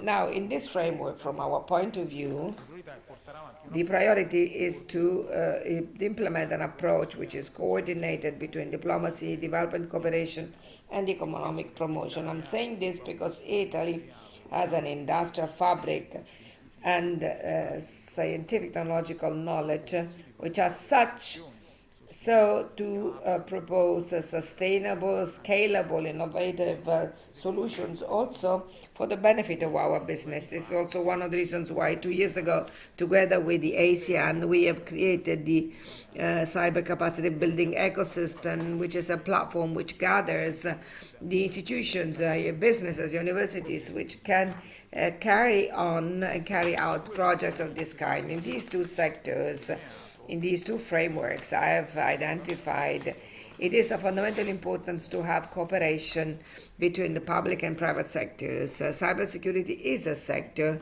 where, more than anywhere else, it is the private sector which has infrastructures and skills.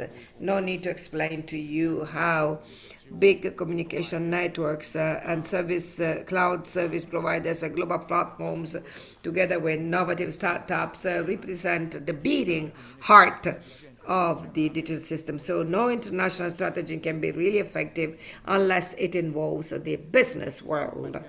So public-private partnerships should not be just something occasional. They should become the standard, the rule.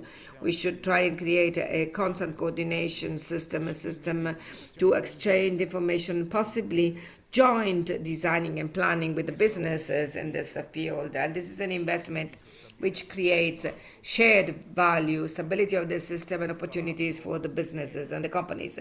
And among other things, this is an aspect which is particularly relevant for our minister in the framework of that diplomacy of growth that he has been promoting since the beginning of his term. Two closing remarks. First of all, international technological competition and foreseeable future must be strengthened, and this is stressed also by the intelligence report 26, which was submitted yesterday to the Parliament, and Prefect Rizzi mentioned that in his presentation, his speech. So AI, quantum, the Internet of Things, 5G networks, 6G networks that will increasingly be at the core of the international power dynamics. This implies the risk that the cyberspace ends up by being divided in conflicting blocks. So one of the tasks of digital diplomacy is to avoid this from happening, prevent this from happening,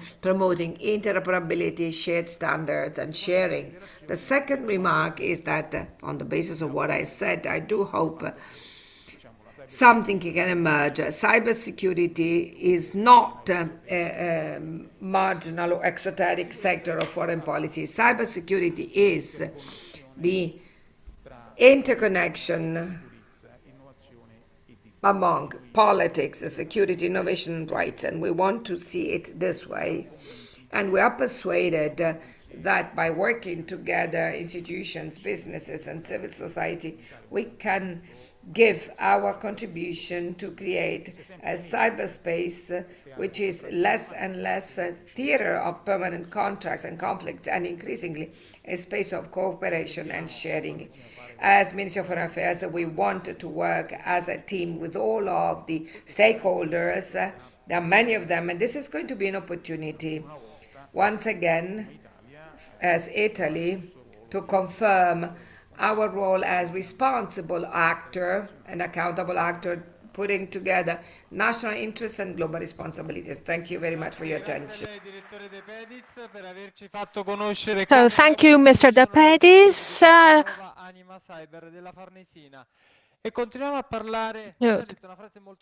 You said something very nice. There isn't a cybersecurity strategy that doesn't contemplate a public-private partnership, and we'll talk about this with our next guest, namely with the interview with Antonio Pisano, Chief Security Officer at Almaviva Group.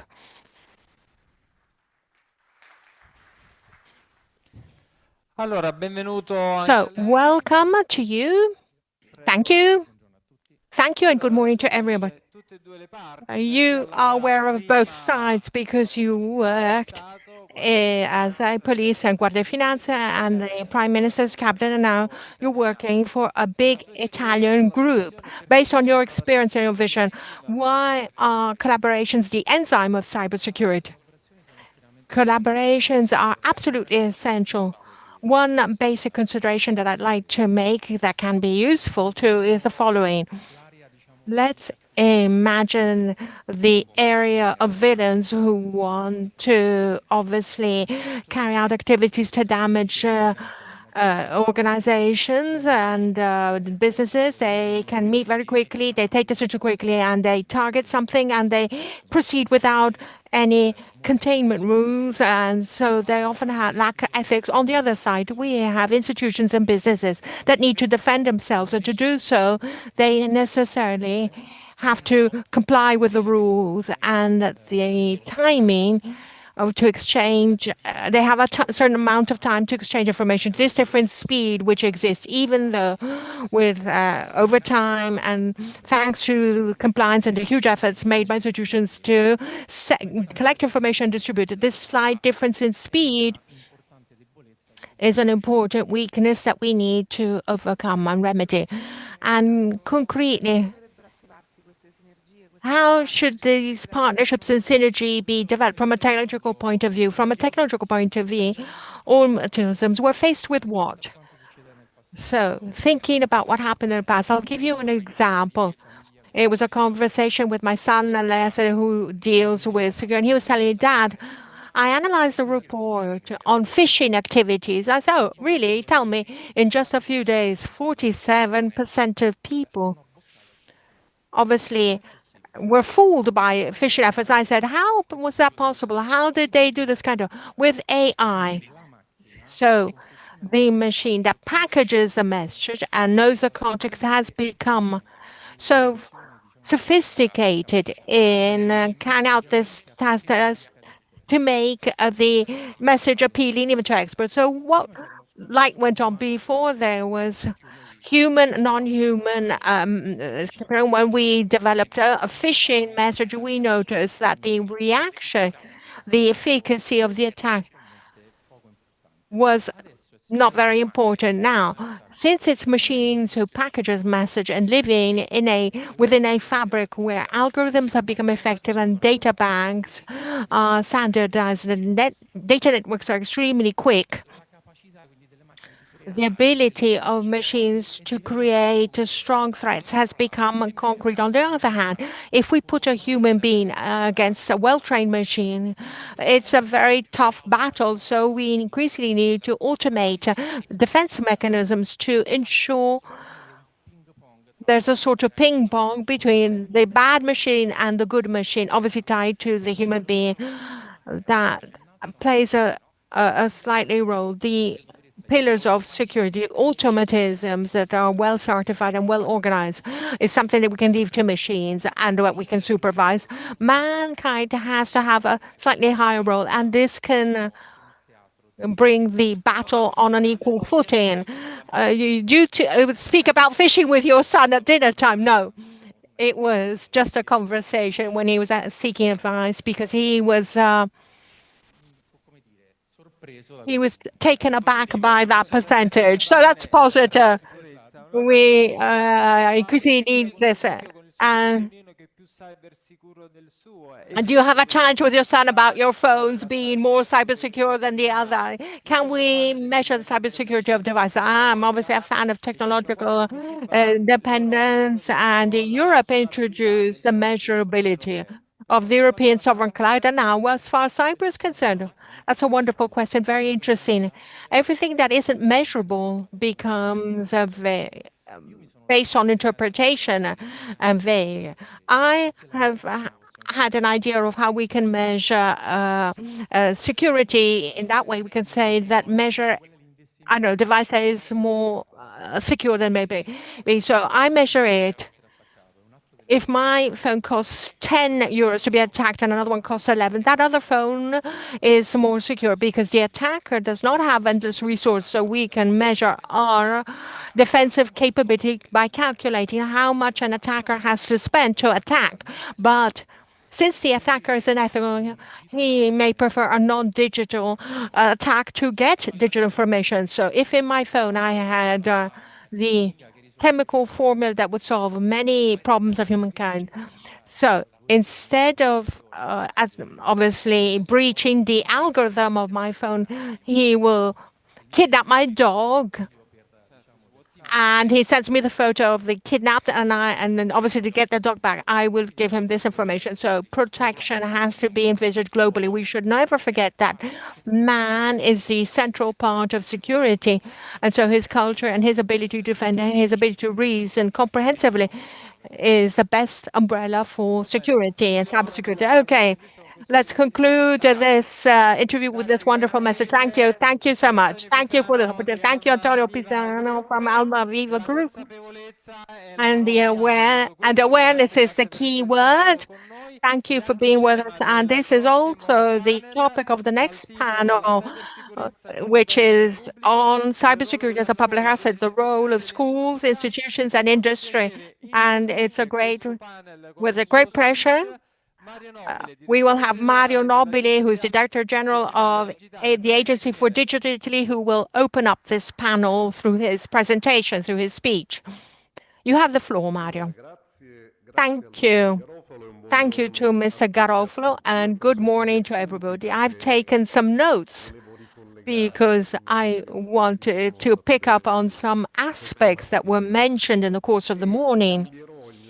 And I will change my presentation a bit compared to what I had initially thought, even though the title of the panel that I'm about to introduce is important because schools, institutions, and industry, businesses are absolutely essential.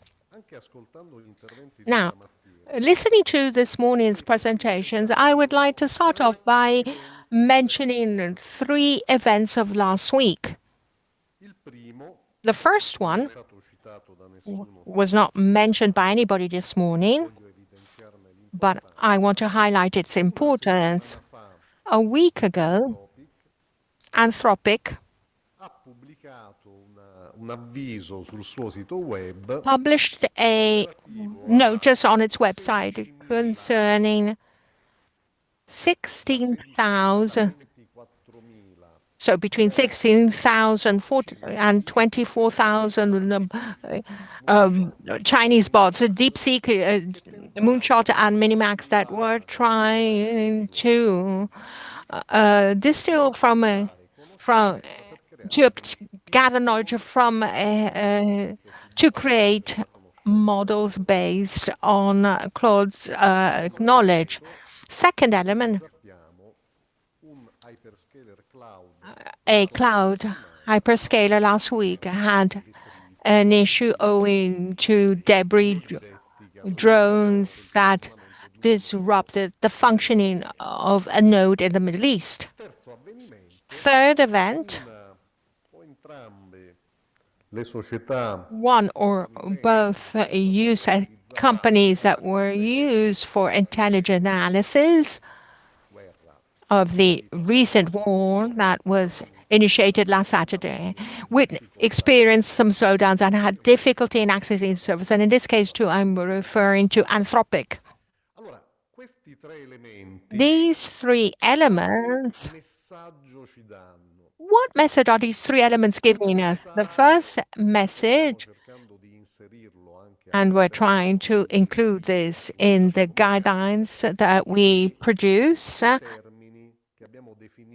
as the AID, is the three terms that defined in 2019 and 2018 are evolving, are fluid, as some would say.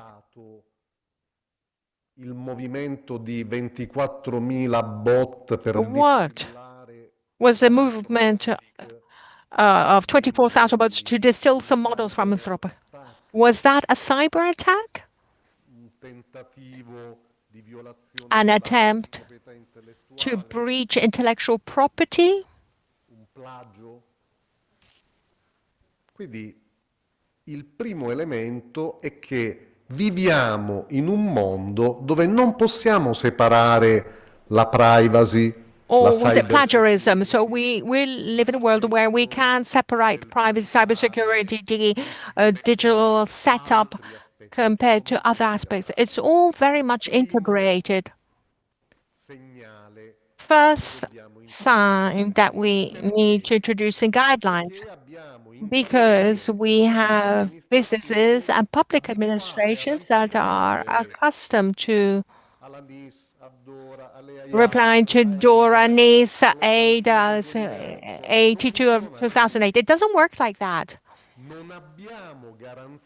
We don't have guarantees if we've just done the little homework that we were supposed to do according to directives or legislation. And secondly, when I said this at the committee of the three-year plan, they looked at me oddly. Energy, semiconductors and infrastructure, data centers, connectivity, applications and models, businesses, institutions that today are not asking about the type of controls over these things, saying, oh, I'll do everything in cloud. So I'm not interested in the first three elements. It's probably not engaging in a smart so,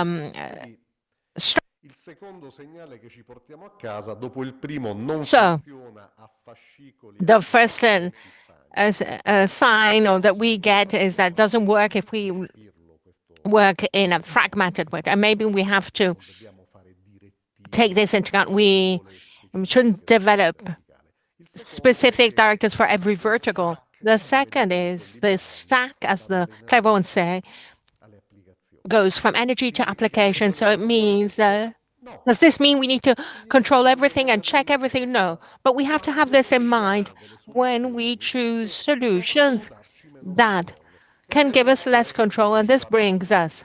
And then there's a fourth point, and I'll close, because the attention curve at Luigi is going down at this hour of the day. We need to work together as a group. We need to pool. The 3-year plan is addressed to millions of purposes and public administrations, and most of these businesses have less than 10 employees. So all those I meet, and I won't mention names owing to the too many journalists present, tell us, oh, we have control. Ministries, state-run companies, industries.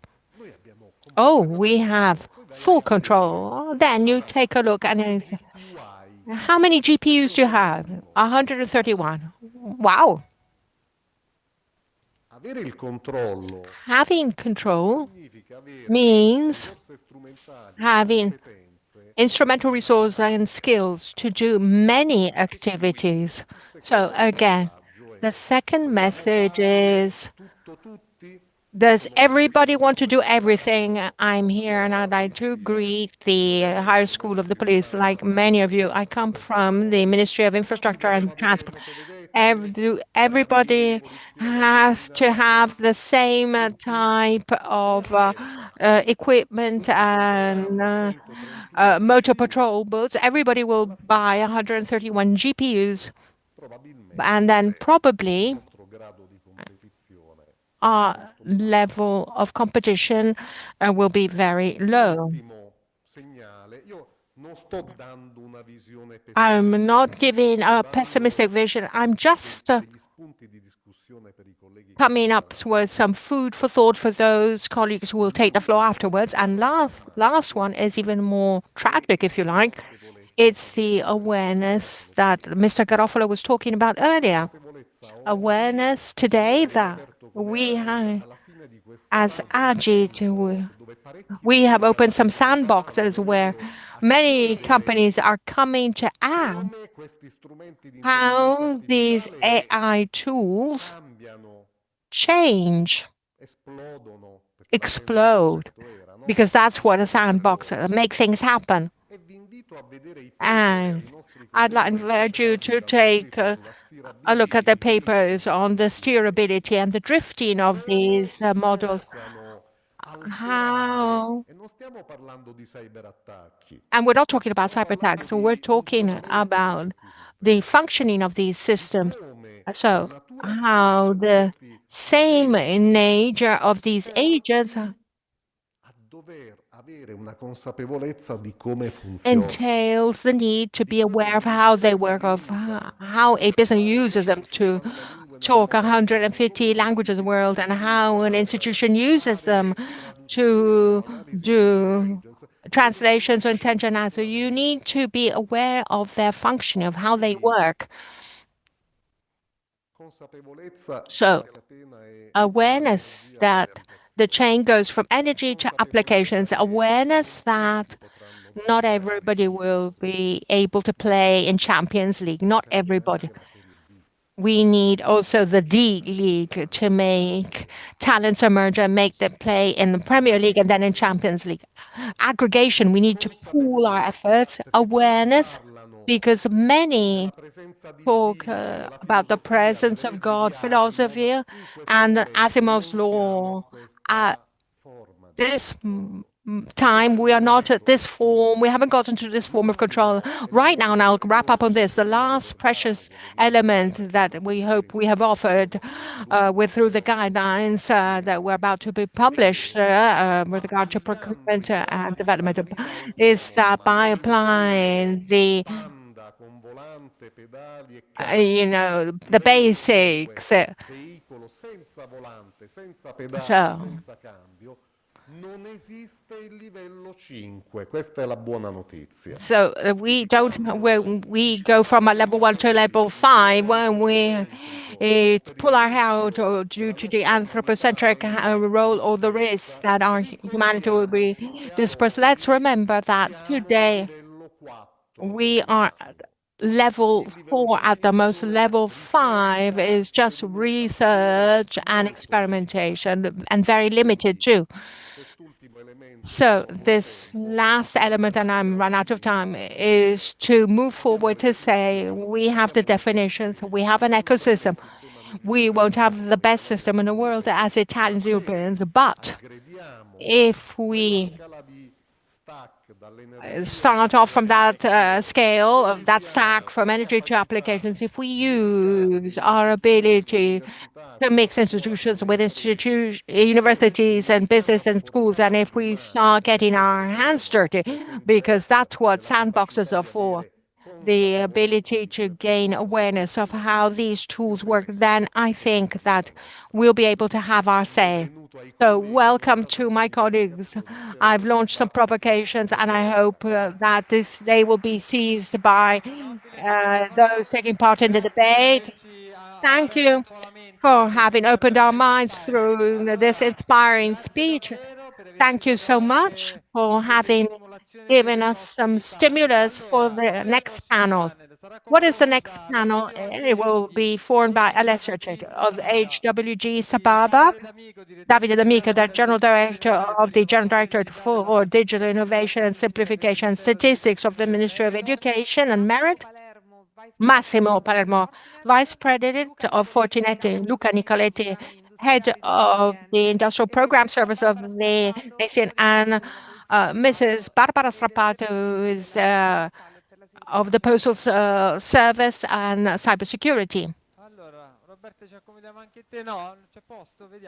Let's see if we have a chair. There's a chair for us too, so we can have a nice chat. Come, Roberto, have a seat. I'll come and sit next to you. Okay, fine. So, please, if I can start, I would start off from Massimo Palermo. We've listened to the Director General of the Agency for Digital Aid Italy on how to use intelligence artificial. Why can't we do without generative AI and language models, language model agents? Good morning to everybody. Well, this is a central topic. Let's start off from the answer to nowadays. It's essential. This was mentioned earlier by Prefecto Rizzi for businesses and for organizations, but above all for businesses engaging in cybersecurity. It is essential to invest in AI. Why? Because it's no longer a threat. It's already the first line of attack, and therefore, as a result, it has to become the first line of defense too. What are we witnessing? Well, I think it's visible to all that cybercrime, but also state actors and cybercrime, which is the third economy of the world. We're talking about 10.5 trillion, which are expected to become 24 trillion by 2027. Is becoming increasingly an organized industry based on what? On automation, specialization, and a supply chain that is mature. And underneath this, there is artificial intelligence. So it is already widely tapped by the criminal world in the attack phase. Indeed, in our report that we publish yearly, amongst the threats of 2026, there's surely the threats deriving from AI. AI systems are now able to autonomously manage the recognition phase. They can speed up the intrusion phase and the theft of credentials, lateral movements, and above all, they can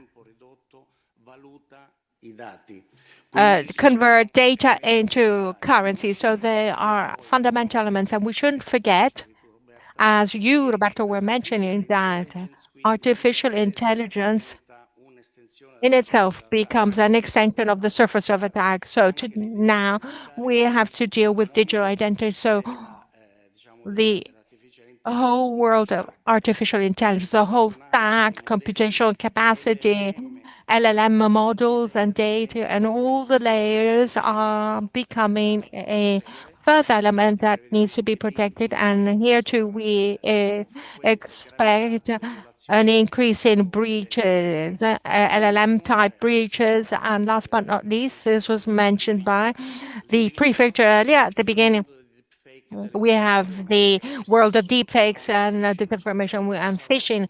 There was already a qualitative leap in the past years. We expect that with the combination of audio, video, images and text elements such as business email compromise and social engineering tactics will become increasingly pervasive and significant. So it's something unavoidable which can help us balance because luckily it has been used for a long time in a defensive phase, so the asymmetry with attackers, but it's important not to miss the train and to put this at the heart of investments. Mrs. Strappato, the state police and the postal police has engaged a great deal in a great deal of training. You have introduced the cyber vice inspector. I was involved in ETS Academy, and you train these students. What are your expectations? What are your goals?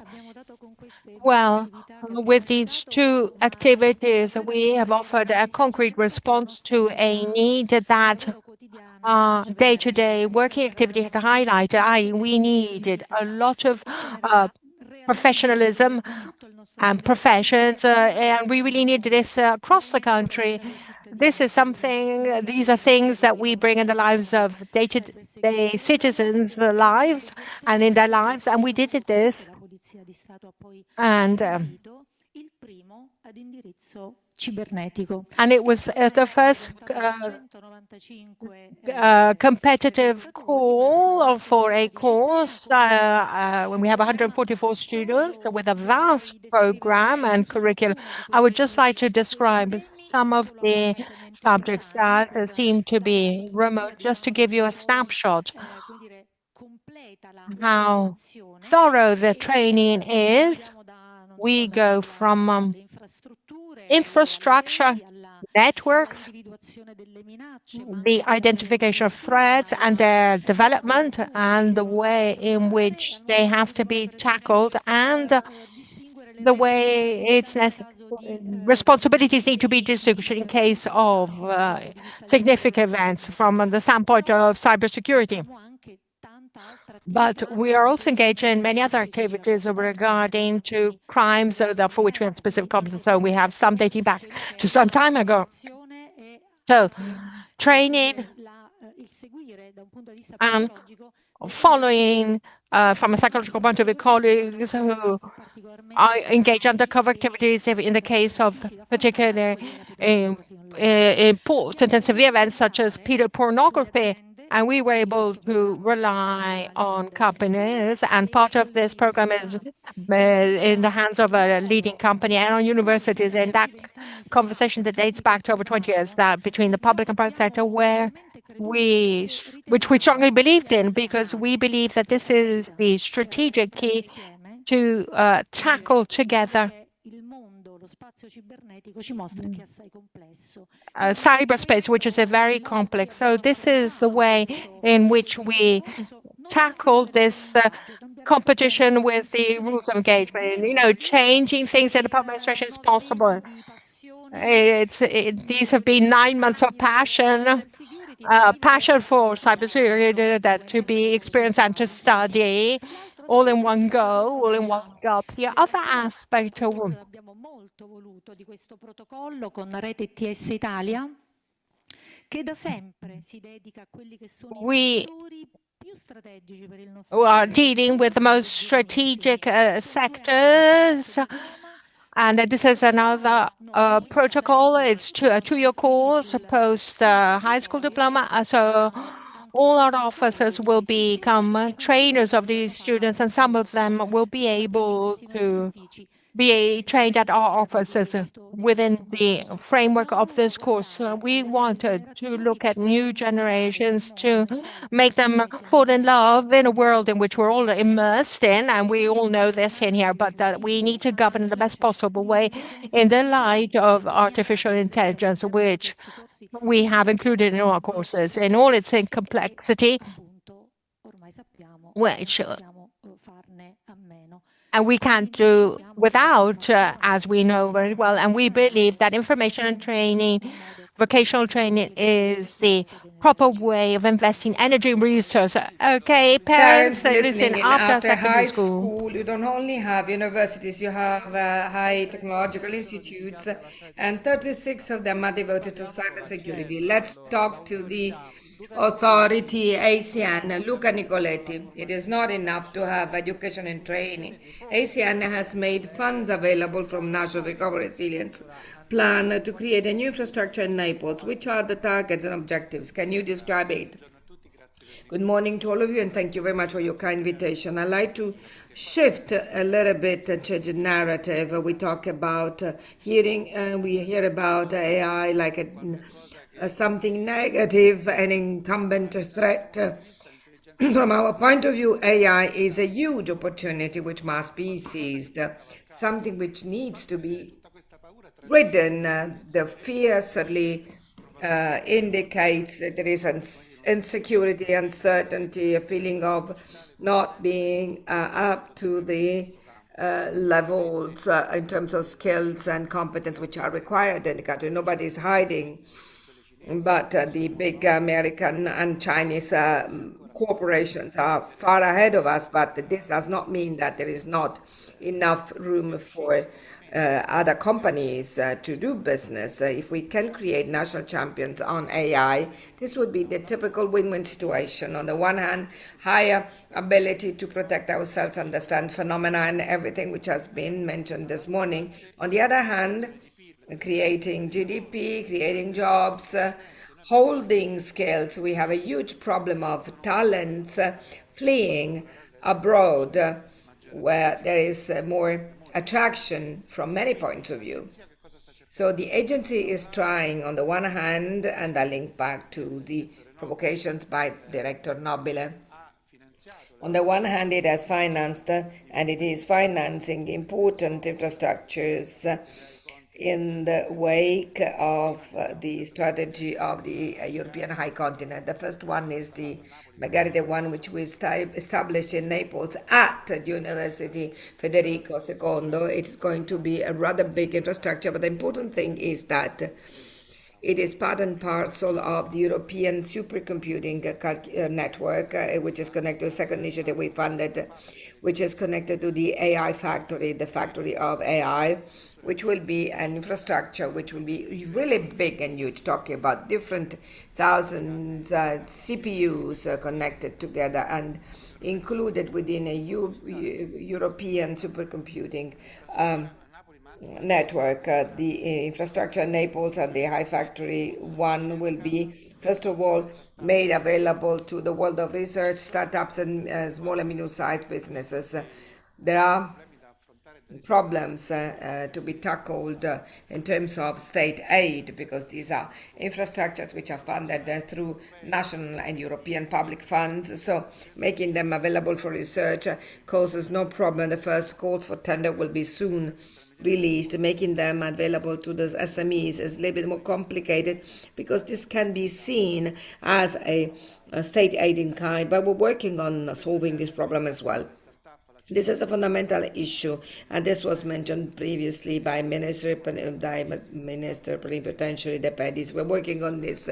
This year we are going to bring to San Francisco RSI conference 5 companies which will carry out an acceleration and growth path. 8 or 10 will have access to the most important world conference on the field of cybersecurity. RS conference in San Francisco. We started the internationalization table.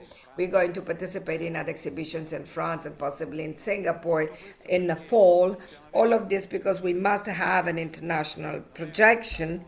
This is not a market which can be sustained within the Italian perimeter or even within the European Union. We must attack, quote unquote, the global market. All of this is not simple, but the attitude must be a positive one because it's not over. The game is not over yet. Also, what Mr. Nobile was talking about before, the attempts being made to exfiltrate from cloud part of the capacity to bring it back to smaller models, which was already done last year, are interesting signals which can be exploited and tapped on. So I link back to what has been said up to now, to ask Mr. Aceti how important it is to have an ecosystem of the industry of cybersecurity of the country, how important it is for national critical infrastructure. Thank you very much for your question. It is of fundamental importance. Listening to all of the previous speakers, two things are clear to all of us. The volume, the amount of cyber attacks is constantly increasing, and the complexity is increasing. And this is something we've been repeating for a long period of time. What do we need? What's basically the recipe or the prescription? If the volume has increased, we need to have more resources to defend ourselves, and we must make them more scalable. And this is one issue. The other issue is that with a higher level of complexity, we need to be more vertical. We need the cyber expertise to be split by different sectors: automotive, defense, critical infrastructure, and space, which is a central issue. We cannot think that one single actor or few individual actors can alone have these skills and competence all in-house. Impossible to build them. But if we share things, creating synergies among different actors with different skills and different competence, we can reach a higher level of resilience.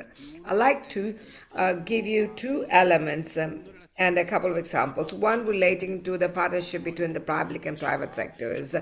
And the public sector has a privileged vision, a perspective, has more access to information and a faster way in the present cyber landscape. Information is a fundamental element, ingredient. The private sector offers more ability or capacity to for scalability dimensions. And see here many colleagues representing companies similar to mine, basically. And I always say, if we work together, we can really do big things together, because what we see is a train we are kind of missed in terms of digital sovereignty from the type point of view of products. We cannot think that we have an operating system which is not Microsoft.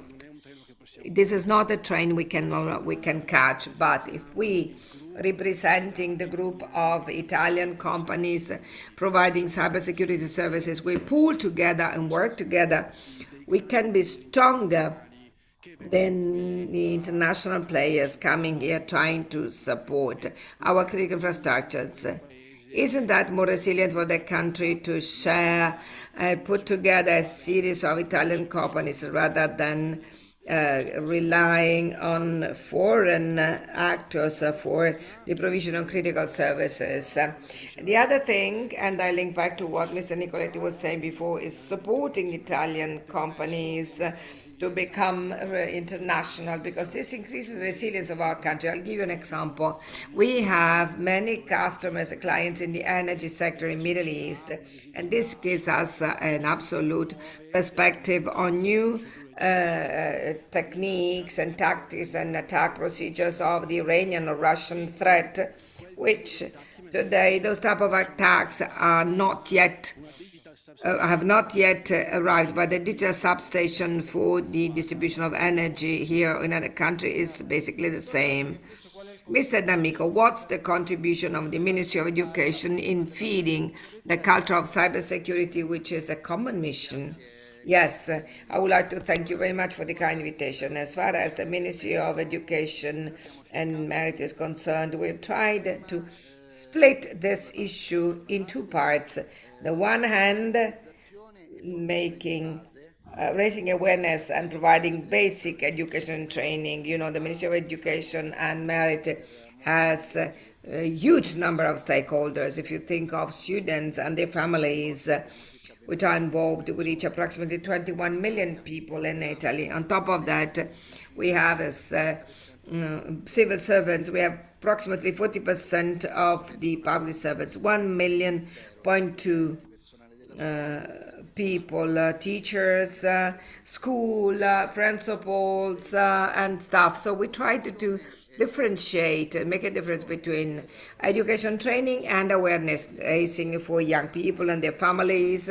Students are for staff, for school staff members, and specialized education and training, thanks to all of the activities which are being implemented at level of ITS at national level in cooperation with the Postal Police. As far as the awareness raising activities, we have 7 million students. How can we reach 7 million students? Because we must carry out actions which can have as strong impact as possible. Otherwise, the risk is to segment all of this in small local actions which do not achieve the necessary impact. So apart from the various initiatives carried out at local level, also by all partners cooperating with the ministry, for instance, the Postal Police or ACN with MOUs, we thought, thanks to a project which has been funded by ACN,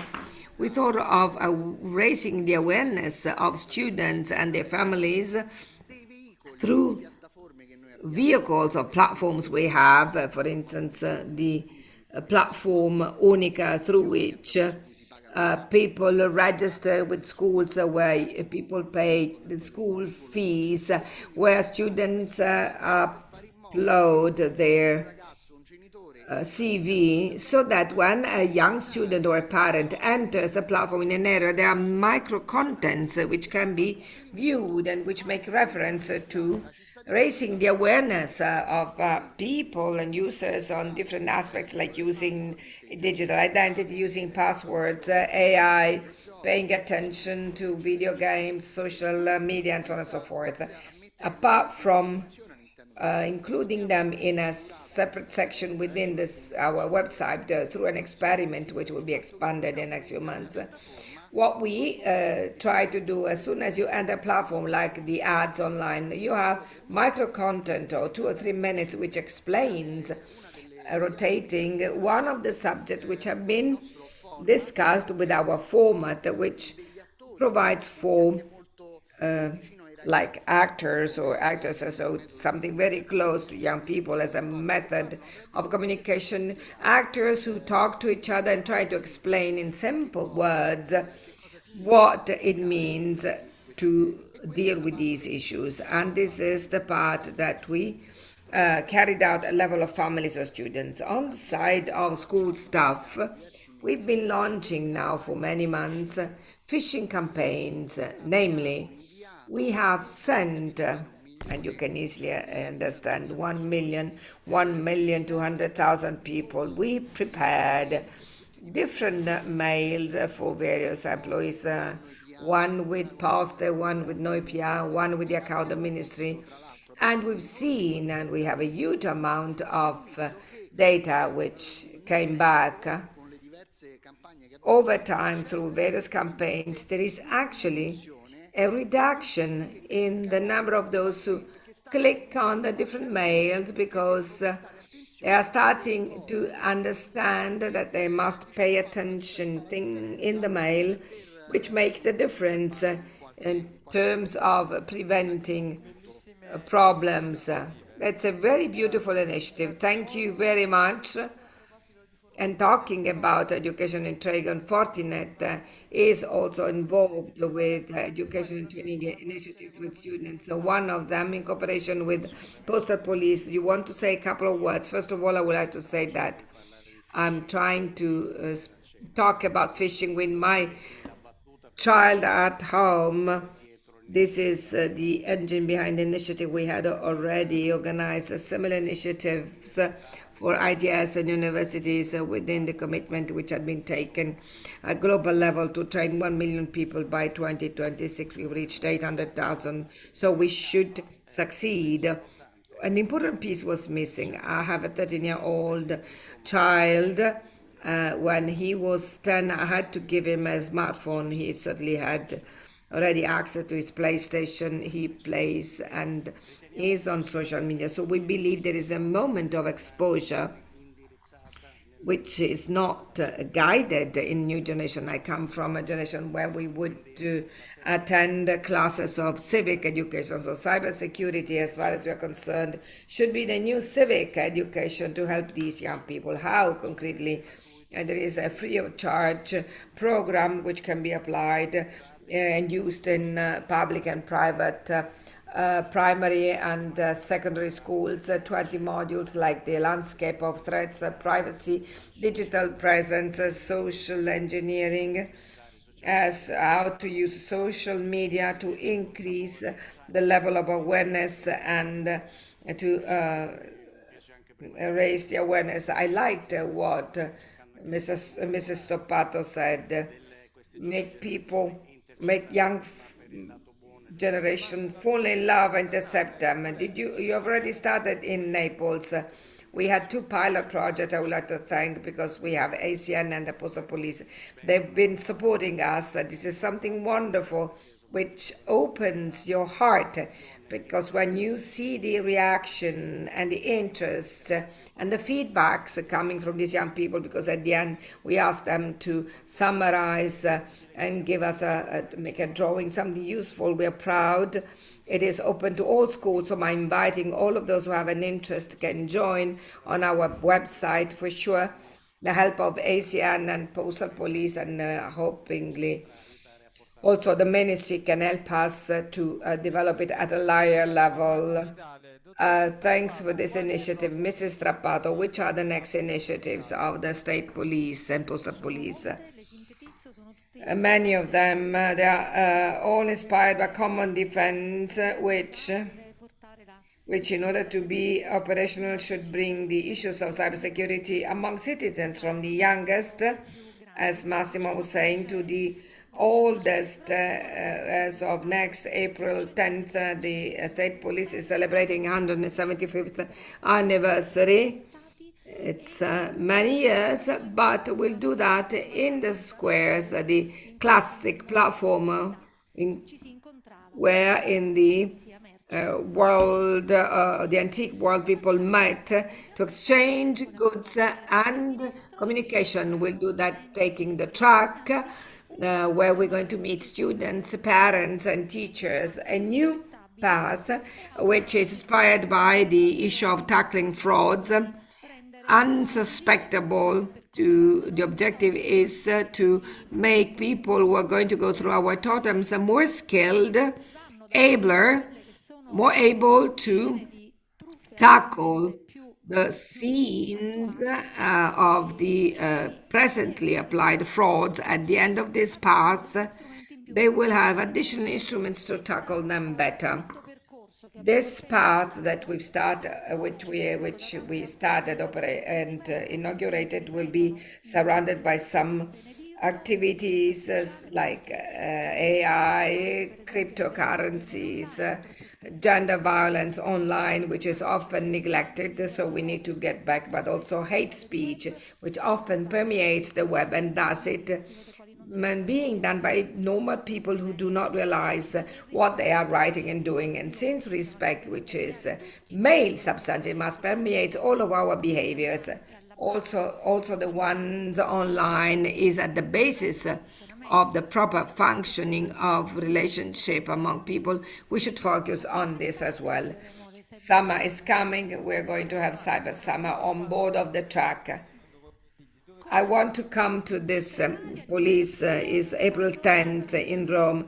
From April 10th, the whole week, there will be the Citadel of Legality with all of these events. Together with our colleagues, all of our colleagues will bring this kind of meetings, everything, all the issues that the Postal Police has been dealing with in the dimension of citizens. It is true that we are immersed in this technology, and this technology seems to take over and prevail, but we shall not forget something essential. Taking the technology as it is, at the core of big revolutions and big changes, there is always the human being. And if we keep that in mind, we can tackle with balance any challenge which we're faced with. And that's the meaning. I think that from this moment on, we must focus more on something. And I want to leave it to this audience. If we want our country to be stronger and more resilient, we must really act so that each citizen, each user, since a very young age, can realize that their security as individual is part and parcel of the security of the country. And this must be an additional reason to better tackle being more aware, more prepared, more skilled, and more resilient to tackle the risks coming from this wonderful world we are living in. We are all a little bit of cyber agents. I would like to thank all the distinguished guests for being here with us. Now, everybody made us understand that the partnership, public-private sectors are vital importance, and cutting-edge technologies are vital. Are these ingredients precious for CNIPIC, the National Anti-Cybercrime for the protection of critical infrastructure of state police? Riccardo Croce is director. You have the podium. Thank you, Luigi Garofalo, and thank you to everybody. We have followed a very interesting panel, and the challenges are numerous, but the idea of meeting in an opportunity like this and sharing visions and sharing possible solutions as we have listened is the sense of this meeting, because clearly we have issues at hand. I was hearing various presentations, all very interesting. I heard several yesterday, having had the privilege of moderating a thematic panel on cybercrime. And I was struck by the profoundness of the arguments raised, but really I realize that the added value of situations such as this one is the sharing of these visions, because to guide investments decisions, the entrepreneurial and business decisions, we need to agree on a vision to waste energies or resources, to avoid that sort of dispersion. So the fact that the cyber domain is interdisciplinary, that involves other domains and has kinetic and non-kinetic effects on other domains, is something that we know. Let's toss our heart beyond the obstacle. This brings us the duty to be very flexible and open-minded. How can we flexible and operate in an interdomain manner? Proprietary technology of which we need to aim at, but on which we cannot rely entirely, as mentioned by the speakers.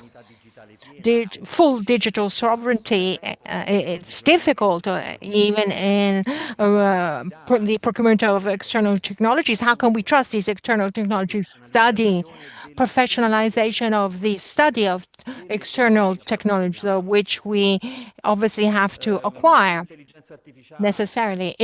Artificial intelligence in the field. All the speakers have stressed that artificial intelligence is used for attacks, for defense.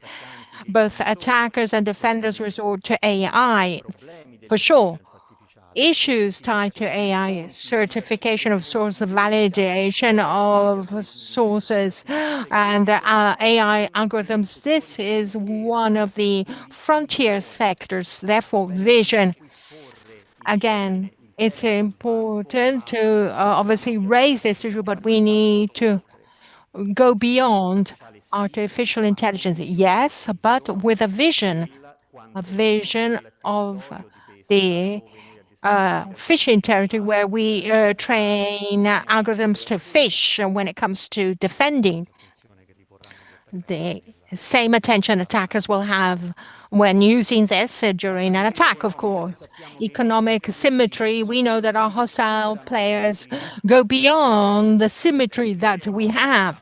The fundamental economic symmetry that in the possibilities that they wouldn't have in obviously engaging operations in the physical domain, but whereas in the cyberspace domain, they have this opportunity. The economic symmetry is a fundamental one, because it ties and differentiates, unfortunately, the moment of attack from the moment of defense.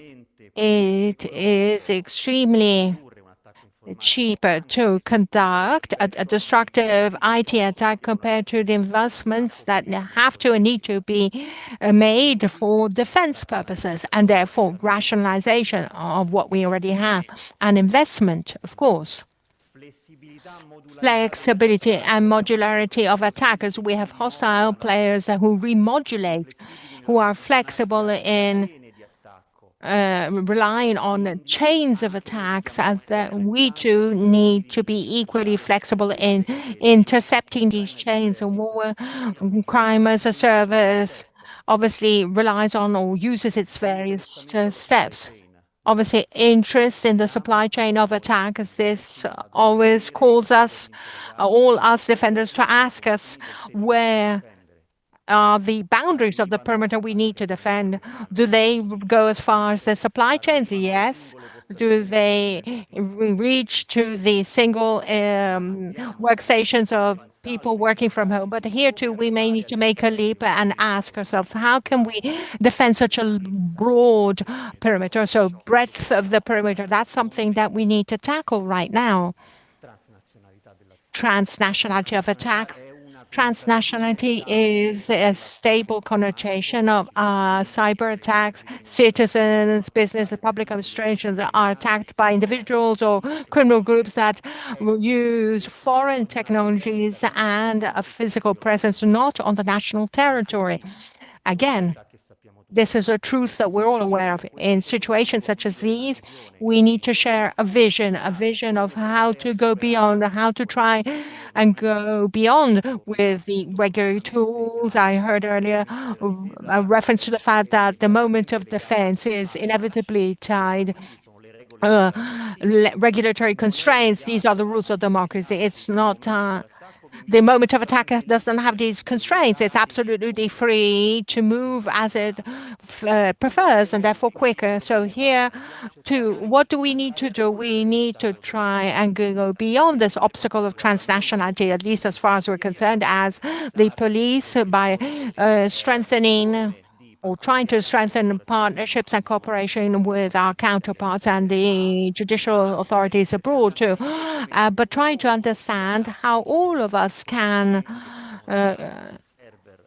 draw on servers and resources and people who are not on a national territory with the tools that we have available. I'm referring to the recent piece of legislation that we've started to use concerning undercover cyber activities. So it's clear that issues exist. These issues are shared, but sharing a problem is not the sense of CyberSec, and it's not the sense of being here all together. The sense is to share, starting off from the issues that we're faced with and that we have discussed, share visions, and if possible, share solutions. I heard once again people mention the concept of being together and staying together and being together. So CNIPIP has a history of 20 years. We've just celebrated our 20 years, and we base our activity on being together since 2005. We follow private partnership efforts, which put us on equal footing with all of you, with businesses, with critical infrastructure of the public and private world, in an exchange of information that goes beyond an attack or the danger of an attack. Because to be together, it's important to spend time together. And to do that, you need to create a network, not as a way of saying, but something that you do every day through meetings, exchanges, contacts, which helps you keep up to date. This is being or staying together, exchanging information. Again, the exchange of information has been duly mentioned, but we need to go beyond the obstacle. It's not enough to say the exchange of information is enough. We need to understand how we can make it more efficient. Information, as Mrs. Strapato was saying, information is innumerable. We need to manage a huge amount of information, and therefore we need to ask ourselves whether the automation of sharing is the key, and therefore we need to ask ourselves what the pitfalls of the information sharing processes are. Uniting visions is essential, overcoming barriers, collaborating is strategic. The broadened perimeters, as I just said, raise questions about seeking solutions to reach out to the community. The cybersecurity match is not played by big players only, the central institutions and the primary critical infrastructure of a country.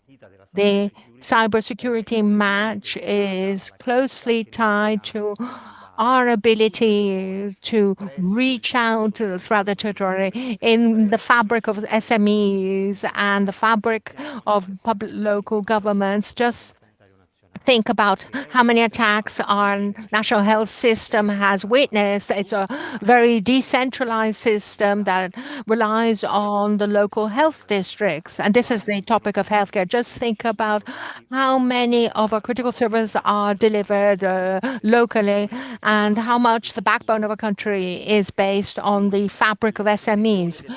So the broadening of the perimeter, because we have attackers who are interested in attacking the supply chain. The broadening of the perimeter, even owing to the massive use of working from home, and obviously considering the economic structure of this country, which is based on the decentralization of function and is based on the backbone of the local governments and SMEs. And all this calls for an effort to understand the best way to pervasively reach out and do cybersecurity in such a broad perimeter. And CNIPIT has the Postal Police, being a law enforcement agency, has a territorial network, and therefore we do have the opportunity because we are present at the local level, but it's the cybersecurity approach that cannot do without territorialization and proximity, given the broadness of the perimeters we need to protect. 9,200 attacks have been managed. 50,000 alerts have been sent by CNIPIT. Only in the past year, 170 people arrested. These are figures, but these figures are the mirror of a mission in which we strongly believe. The mission is that by being together with you, with the private sector, with critical infrastructure, and getting as quickly as possible, thanks to automation and the challenges of AI.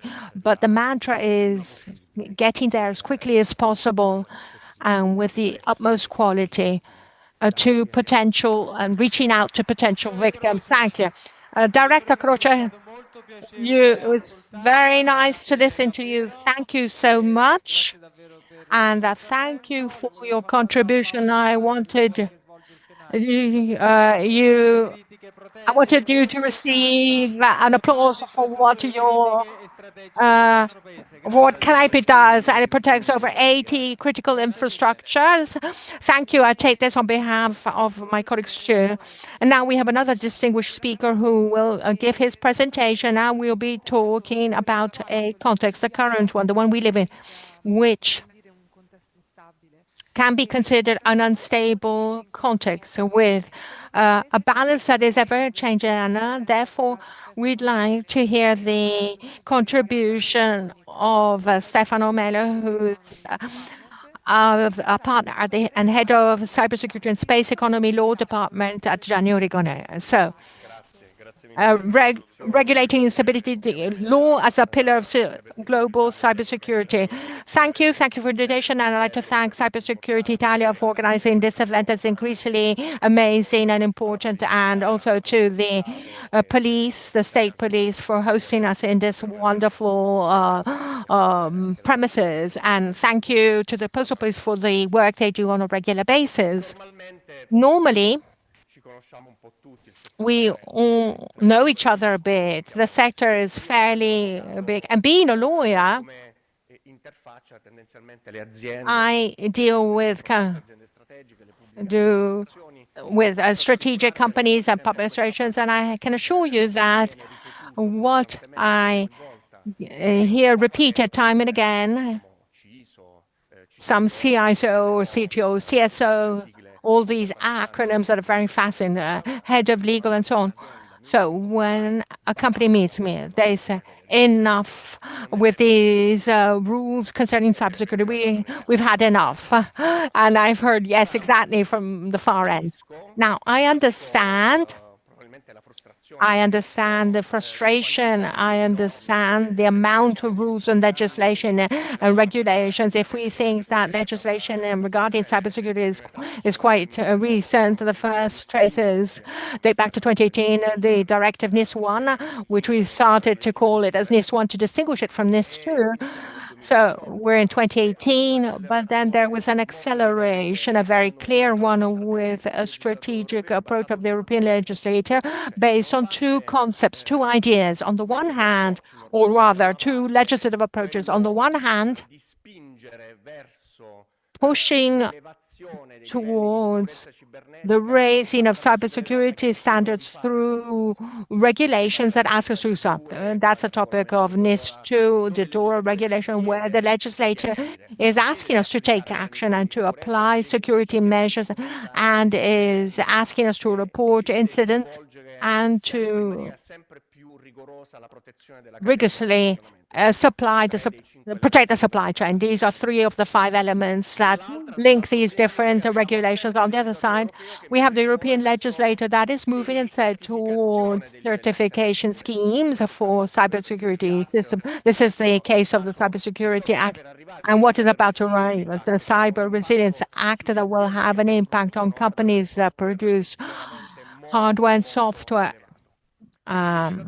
And a significant one too. So the legislator is very clear about this need and is moving along these two tracks, and the acceleration is very evident. Even if we just look at the European Union, basically it's an acceleration that started off quite recently, about 2 or 3 years ago. In Italy, we have the National Cybersecurity Permit since 2019, and this was recalled by Deputy Director of the agency. We have the Law 90 of 2024, so I understand you very well, also because we're in this together.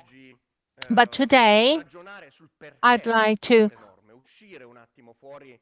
explain why we have these this legislation regulations, and not let's try and reason why the European legislator and national legislators of all member states, but even at international level, have speeded up on the topic of cybersecurity and the regulations of cybersecurity through legislation.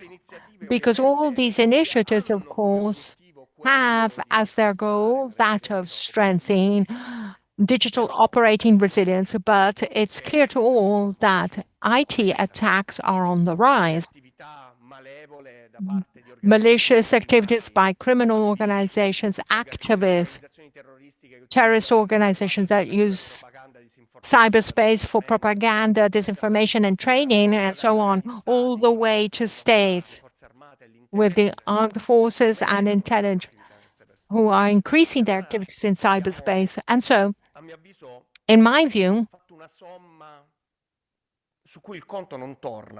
we've done a sum, but things don't seem to work out.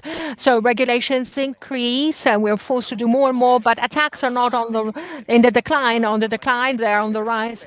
So when I hear, oh, enough with cybersecurity regulations, and I hear added, they don't work anyway, because the scenario is that of cyberspace, predated by criminal organizations for ransomware and people who are on the verge of bankruptcy due to fraud, crime against minors, intelligence activities, and wars that are fought even through the cyber domain. So I understand this too.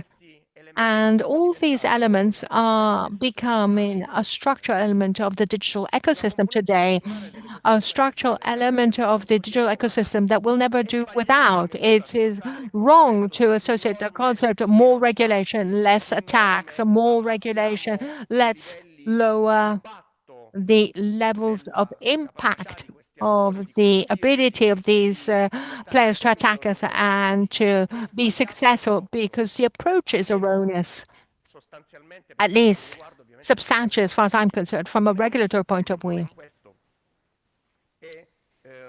This is not it. This is not what we need to think about. But for years, we looked at the domain of technology and cyberspace as a domain and as something purely technological. Obviously, it's clear that cyberspace is a geopolitical domain, and we've heard this, and I think you know this much better than I do in some cases. But the issue is that in this context, in my view, it's useful to mention a point that is often neglected when it comes to cybersecurity. In the cyber domain, instability, which is part of my title or heading, is not an anomaly. Instability is a structural characteristic of cyberspace because of the reasons explained by speakers yesterday and today, and as the next speakers will do too. And for three main factors, there could be more, but I'm just going to share three main factors. The first one is the level of unprecedented technological interdependence. We endorse technology, we wear technology, sorry. Machines are managed by a computer, let's call it like this, to simplify. Our homes increasingly more so. The Internet of Things will change and broaden the scenario even more. But if we look at this from the perspective of state, we are heavily interconnected. The military world uses civilian technologies. We could use civilian technologies in some cases and go through the military domain or the domain of the law enforcement agencies. The second element is a symmetry of cyber power that allows players who wouldn't be able to challenge the West from a military perspective in cyberspace. These players do have the opportunity through a cyber attacks to target an attack, creating an effect that is clearly visible and that actually has an impact on national security. None of these states would be able to imagine a conventional war against a given state because they know they would be defeated in cyberspace. Instead, anonymity, for example, makes it possible to imagine and to perpetrate it even more. And interconnection allows anybody to target us from any part of the world in any moment. As I was saying earlier, even anonymously. And as a result, if we think about it, why shouldn't a state use intelligence service and the armed forces, obviously each with their different goals in cyber? Why shouldn't criminal organizations use these advantages to pursue their criminal intent? Why shouldn't organizations, terrorist organizations, use these advantages for propaganda, proselytism, online radicalization, first level of training, and so on? This is the reality. And then we have one last element, namely the persistent ambiguity between what is war and what is peace, what is a state attack and what is a criminal attack, what is an intelligence operation and what is a sabotage operation. This does not facilitate and will not facilitate our activity over time. All of those who are on this side who, through legislation, try to regulate, not to reduce risk to zero. As you know, this will never go down to zero, but to reduce it significantly, because the more we digitize, the more the surface of attack increases. The rules are needed for other things. The rules of law are needed for other things, and they are needed to govern this instability. This is the fundamental element and the message that I'd like to share with you. And I leave it as food for thought. If digital infrastructure has become infrastructure of power of states, critical infrastructure give us what allows us to live. And therefore, they are targeted not only from a technical point of view, but as an element that is a sign of the power of a state, its ability to continue democratic life, at least as we know it in this part of the world. And therefore, in an environment that is so characterized by this level of competition and instability, it is clear why law is so important. It's needed to regulate instability. And I think this is one of the reasons why the regulation of cybersecurity is progressively increasing in terms of dimension and is taking on a broader and broader dimension. We need legislation to regulate and manage the systemic risk we have in cyberspace. And there is no other solution other than trying through legislation to obviously encourage certain virtuous behavior amongst the public administration, cybersecurity behavior that can really help reduce those risks. So I think, in my view, we shouldn't ask the law to reduce the risk and reducing it to zero. We need to ask law to govern this instability and to do so consistently and to do so within the framework of not forgetting that behind technological infrastructure and within a company, behind digital service, behind networks that manage all this, there is the business of that company. If we write and approach law in a very rigid manner to try and reduce those cyber attacks to zero, a goal that we'll never achieve, we run the risk of entangling the business activity of companies, the delivery of essential services to the public administrations and so on. I will wrap up, of course, with one last reflection. Cybersecurity, global cybersecurity does not just depend on technology, but in my view, it depends on our ability to build a legal order that can work in an environment that we have understood is inevitably unstable.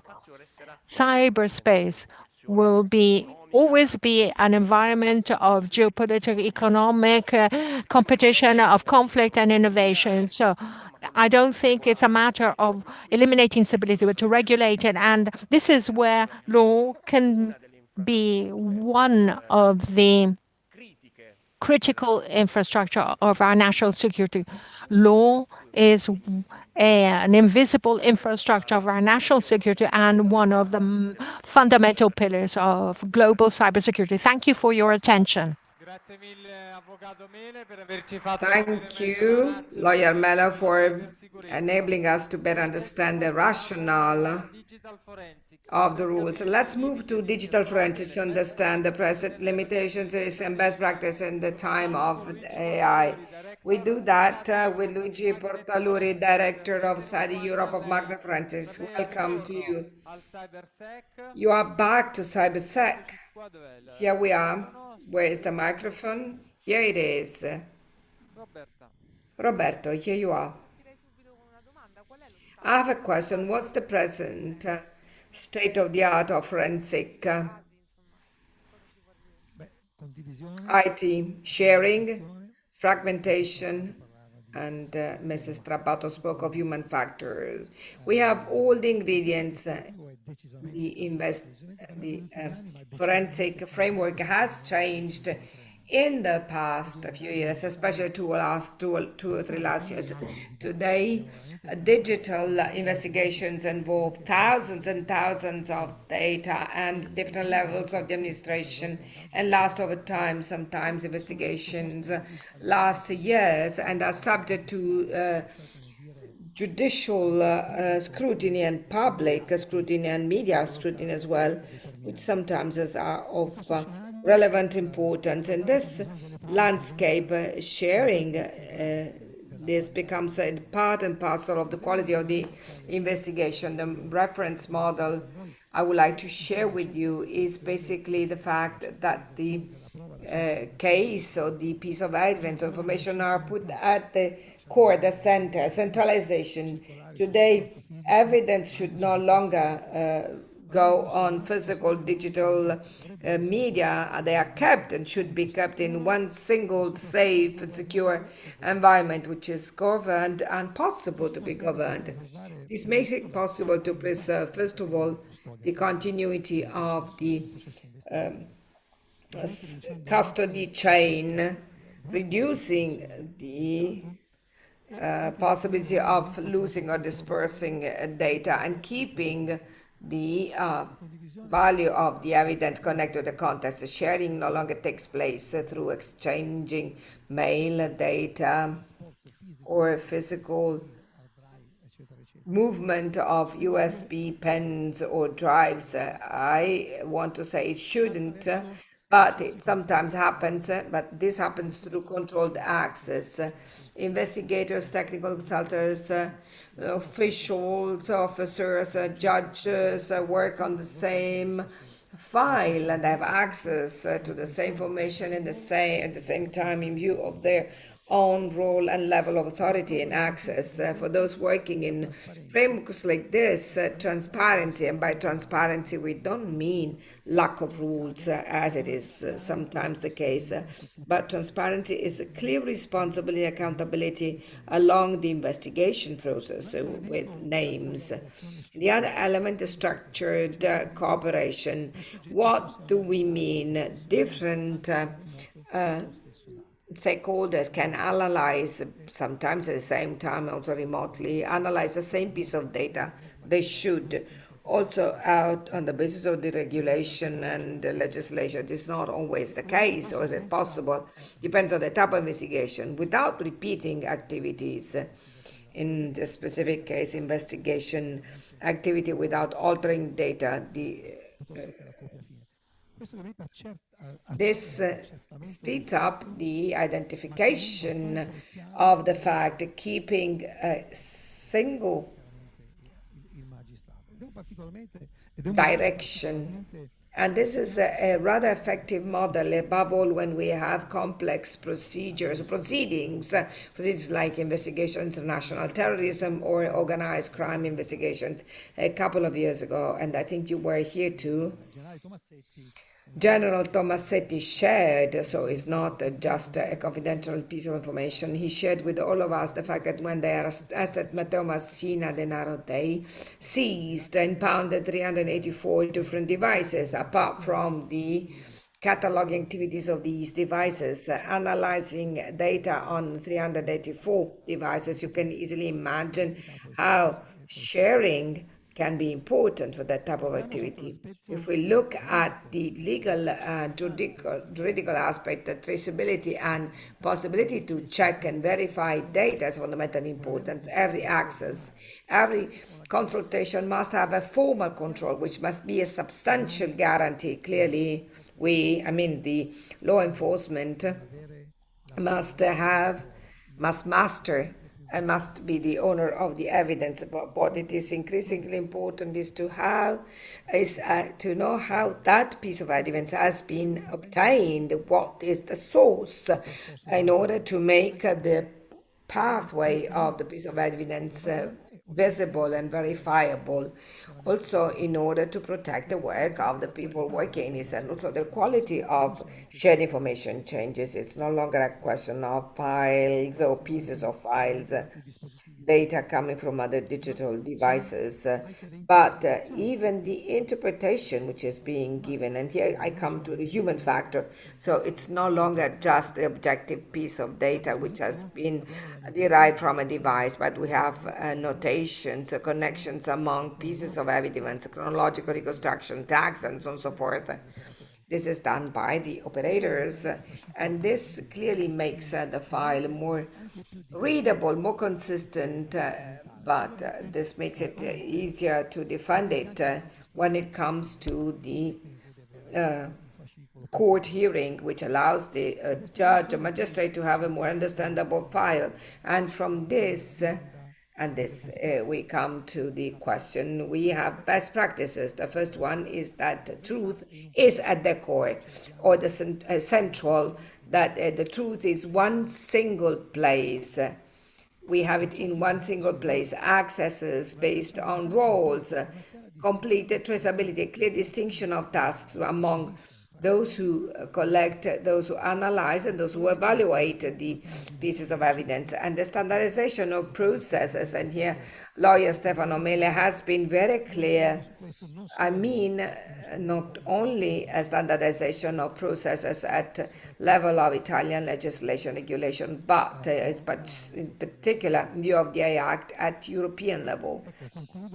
And I would like to close by saying it shall not, and it is not, sharing shall not be a technological issue. It is, but it shall not be seen just a technological fact or issue, but a tool which can bring together compliance with rule, the soundness of the trial, and the evidence. At the beginning, you gave concrete examples in terms of limitation of present investigations. Could we move to, and I'm using probably a taboo word, move to cloud in terms of investigations? First reaction, I see already, Colonel Berruti, first reaction exactly that, just a smile. The second is let it go. Let's talk about something else. Yes, undoubtedly, when we talk about cloud, when we talk about AI, when we talk of both applied to digital forensics, we must shift and change and go from the technology field. We must move to the transparency of the investigation process. So the question is not whether we should it's appropriate to invest on the cloud, whether it is a path we can follow, but if it allows us to use AI in the utmost or in the best possible way. Personally, I don't think so. I don't think so. The cloud allows us many things. First of all, we don't have constraint in terms of space or costs that we have. And I would consider it as an enabler method which allows to manage huge volumes of data. And we've seen it, and we see that on a daily basis. The amount of data is increasing. Storage sometimes remains the same. Sometimes you need to go for call for tenders to increase storage, or the investigation is slowed down or even stopped. And then it makes it possible to make a clear-cut distinction between data, algorithm, and human evaluation. This separation is essential so that also the activity can remain understandable and I would say questionable during the trial.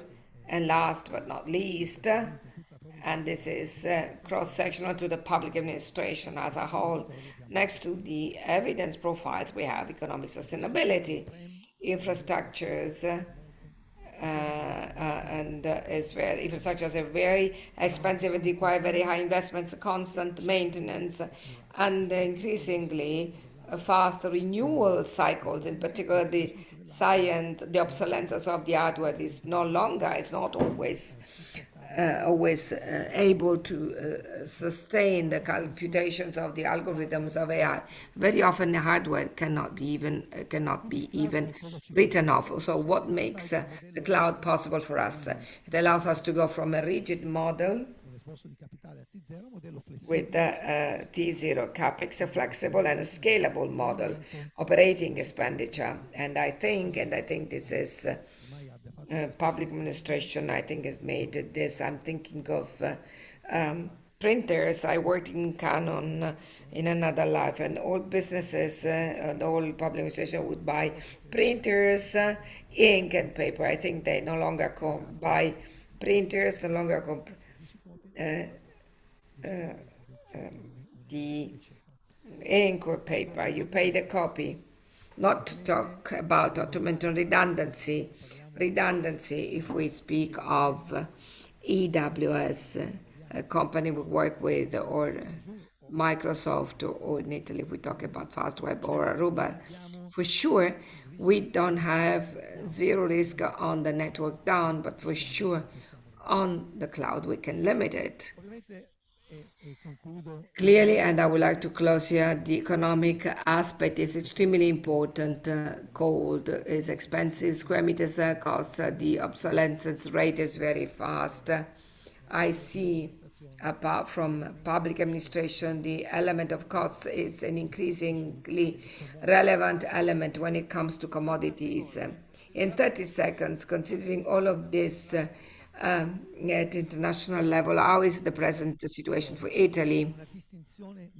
A clear-cut distinction between the Anglo-Saxon countries and Europe. No, I would say Europe, not Italy. Anglo-Saxon countries in particular, the ones which we call the Five Highs: UK, Canada, United States, and New Zealand and Australia. Common law versus civil law. The Anglo-Saxon country, la London Metropolitan Police, has already different solutions on the cloud, investigation solutions as well, and also solutions offered by the company I represent, saying that it has become a fundamental element, or it's a technology which has been used today in Anglo-Saxon countries. The answer is no, saying that the path has already been designed. It is true, Italy, Spain, France, Portugal, Greece, and so on and so forth.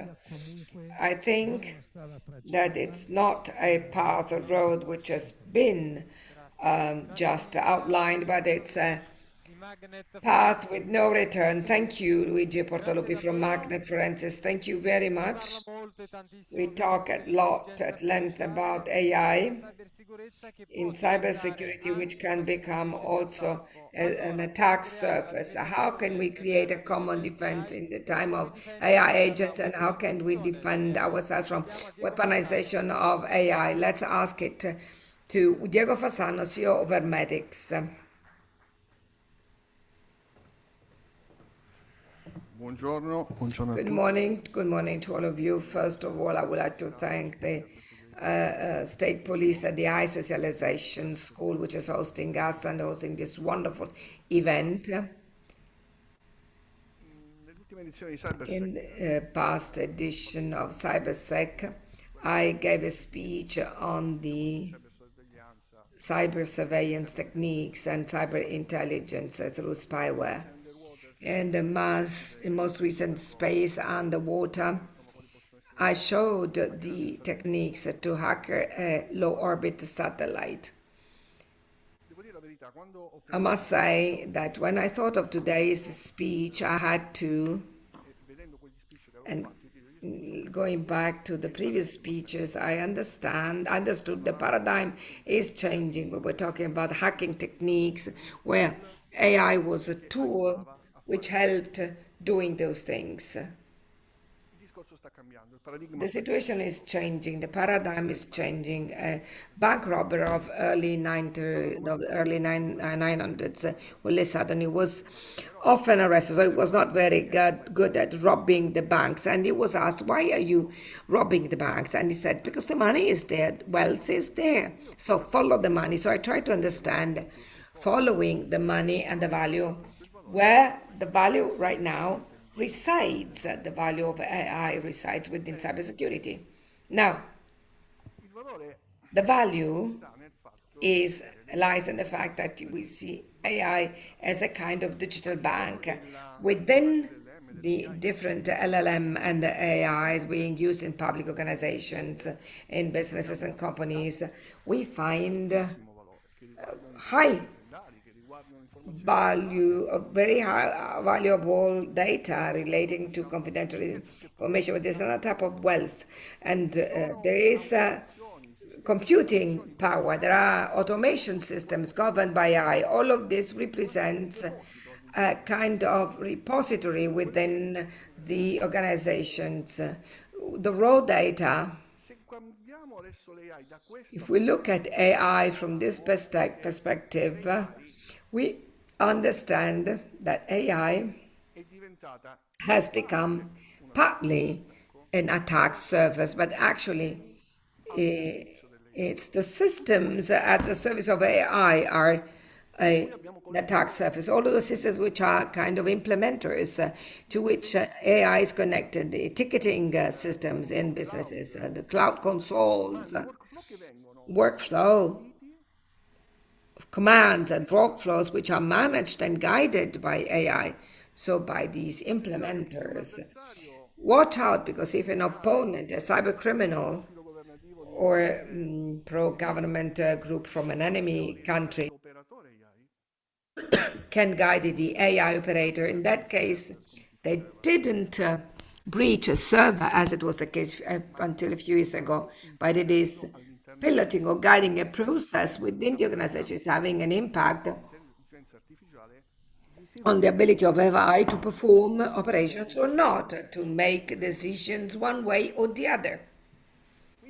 So the target is hitting and attacking intelligence, hitting data behaviors of the AI model before it is being produced, which makes the decision with all of the implementers within the company. So we have different techniques. We have the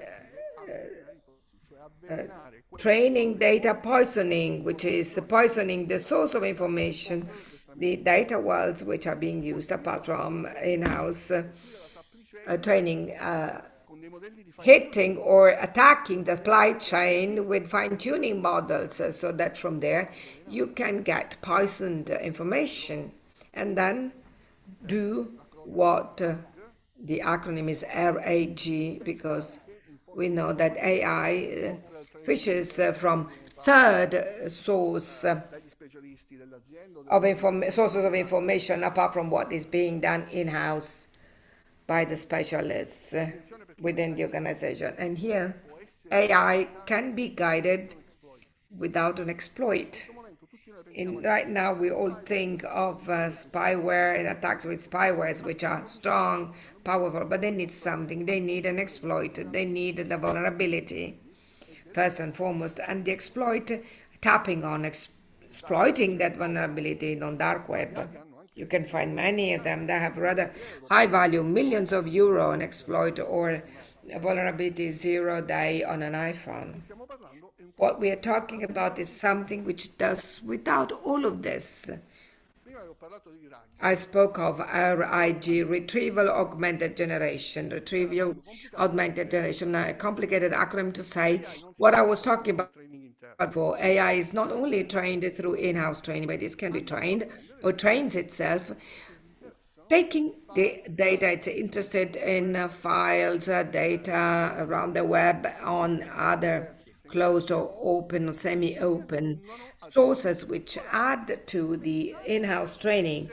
Just think of, for instance, whether if these sources are poisoned, if AI draws from wells which had been previously poisoned, files which have been changed, information which has been given in a way that AI is no longer looking in the direction where it was looking at before in terms of option of choices, but looks in the direction the attacker is interested in. So they contribute in changing the direction to specific decisions that AI is making, implementing those implementers, using those implementers we're talking about before.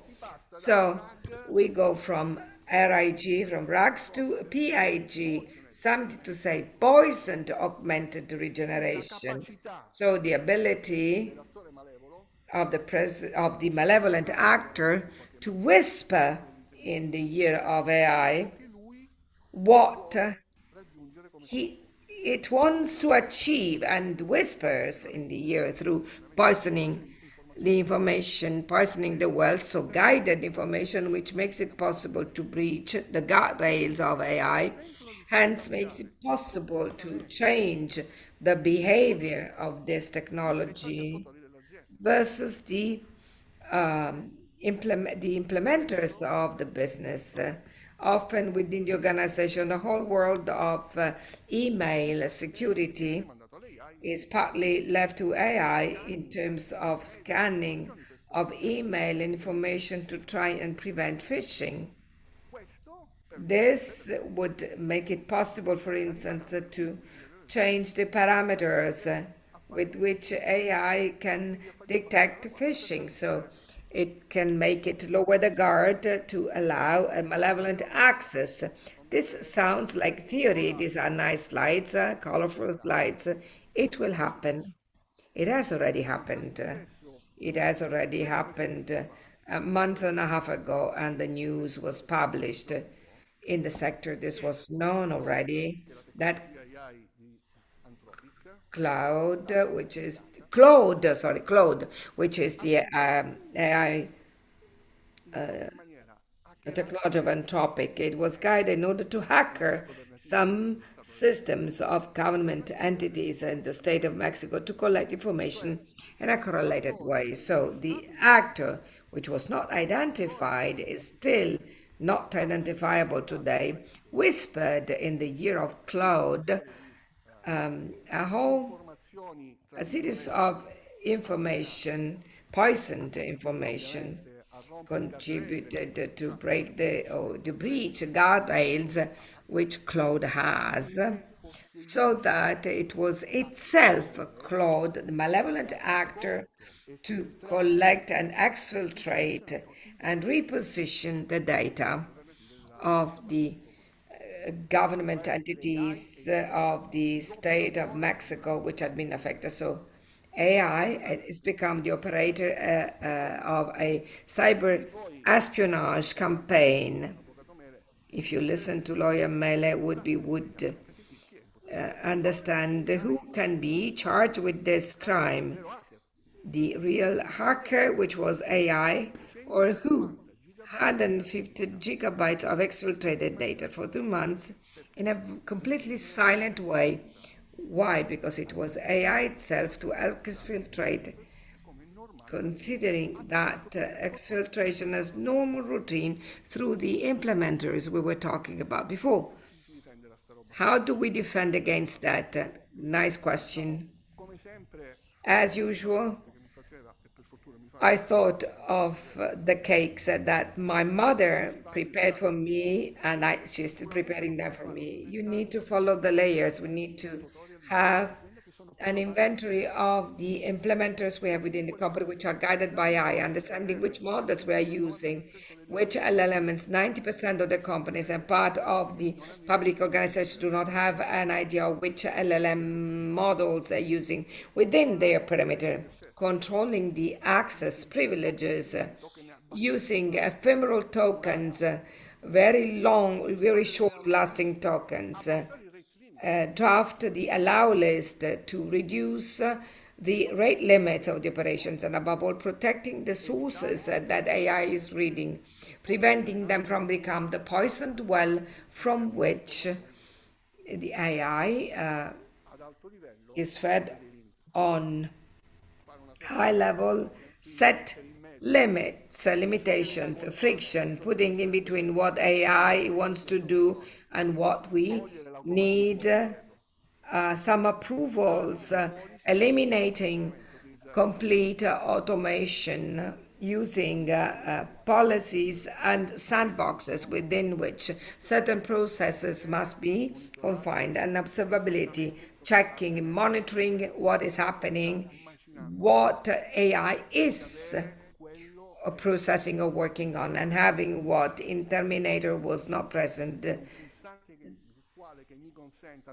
till switch, a switch which allows me, when I realize AI is the malevolent actor, to unplug from a logical and physical point of view AI.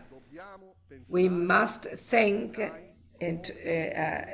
of AI as a disputed domain, exactly as the cyber domain and space domain. It is an absolutely disputed domain, and this also raises this issue, the element of sovereignty. We missed the train as country, as European Union. versus in terms of the ability to develop a European AI. The train is lost, is missed. Investments has already been made, but its use, the use of these technologies, which are now American and partly Chinese, must be considered as a domain which is disputed among malevolent actors and enemies. I would like to close with a kind of a form of personal pride that the company I lead, it's an Italian company. There are 25 people in it who every day, every morning, they are developing Italian technologies on these issues, which bring them all over the world. I would like to thank them, 10 seconds to thank them, and thank also our colleagues in Dubai who are experiencing terrible and complex days. Thank you all. Thank you, Diego Fasano. So we will now have a panel through which we launch a proposal to create a national cyber hub. And we're doing this for what reason? Well, to remove the alibi, to say, is there an Italian-European alibi and why? And also because we can't go on listening to those who threaten to remove the plug of cybersecurity in the case of events, as was the case for the Milan Cortina Olympic Games.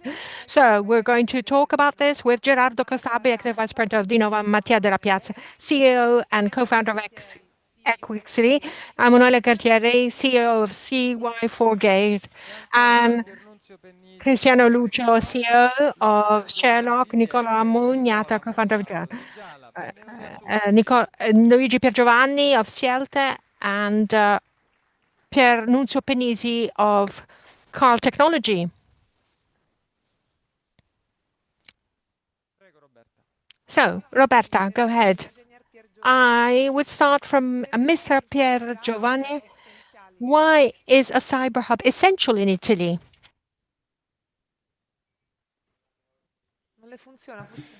Perhaps your microphone isn't working. Yes, good morning to everybody.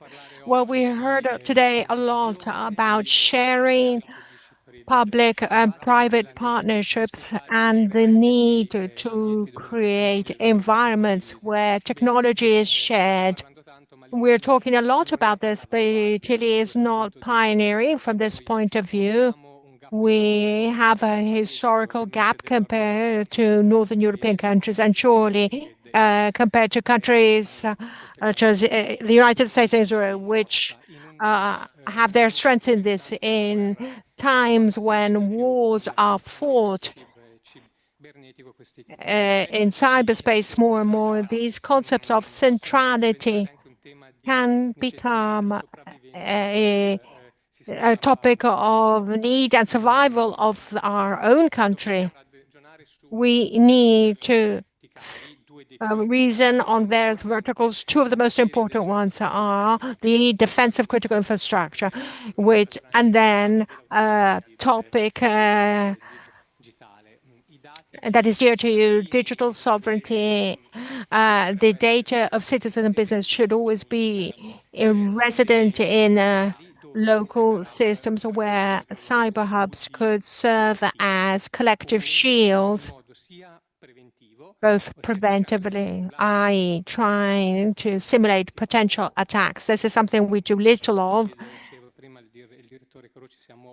And as Mr. Croce was saying, we have many SMEs and decentralized government that do not engage in this kind of activities. They do not simulate attacks and have no idea what might happen in the case of an attack of this kind. So surely a preventive approach, but also a resilient approach with the definition of rapid recovery protocols that can mitigate to some extent the effects of an attack. The buzzword, the keyword that we saw at the beginning, and it was mentioned by Mr. Pedis and Mr. Chit, is sharing.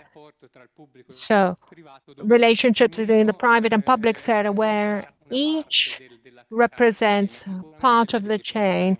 Surely institutions need to pursue governance and overall management. The cyber hub, the territorial cyber hubs can develop protocols and offer support to SMEs that perhaps lack management capabilities, and the strategic districts, the nationwide strategic districts that can manage data locally. I will wrap up by saying that without hub, without this idea of centrality and sharing, we might be faced with the risk of locally vulnerable digital islands that expose the system to attacks and issues such as the ones we have seen in recent times, where the hub replaces the concept of security from an individual cost to collective resource. Thank you so much. Now, I am giving the floor to Mr. Mugnat. I would like to recall to what Prefect Rizzi said when he's talking about Italian and European technologies. He said this was not a luxury, it was a necessity. Why is a cyber hub necessary in this context? Well, clearly, as broadly discussed this morning by previous colleagues too, we are faced with a condition that is totally different from the past. Until a few years ago, we could trust countries that were friends. Today, maybe no. So as said earlier, we cannot have complete control, or we will not be able to have many of the necessary technologies for the next 5 or 10 years, because they require very long development time. So at least right now, we need to try and gain control over our infrastructure from a regulatory point of view. From the standpoint of national European strategies, this has already been done, but we need to put this in place. We have to implement this. In Italy, we have all the conditions to do this. We have the technologies, we have the universities. We've talked about this today. There's investment into training, and there are businesses that perhaps going against the current of other companies have decided to invest in the development of national technologies and survive, because some of institutions that have a long-term strategic vision, such as defense, such as intelligence service and ACN, and have given confidence to this kind of technologies. Here on the table, there are many companies like us that are developing Italian technologies that need to be accepted by the market, and this doesn't happen, not thoroughly, other than in those critical sectors that have supported us so far. This step is missing for the development of a hub that actually works, and also some policies that can really favor and encourage the market of Italian technologies. Mr. Galtieri of CY4Gate. Yes, a hub is a need, and I really like the idea of launching this challenge to all us businesses, but also to the national ecosystem. Just a few words about this concept. Never was a word more appropriate. Cyber hub it's the concept of hub and spoke. Hub is what we have the various the spokes that form a wheel. We have that airports, we have in the logistics sector, where we have the main sorting set and all the local hubs that provide the support.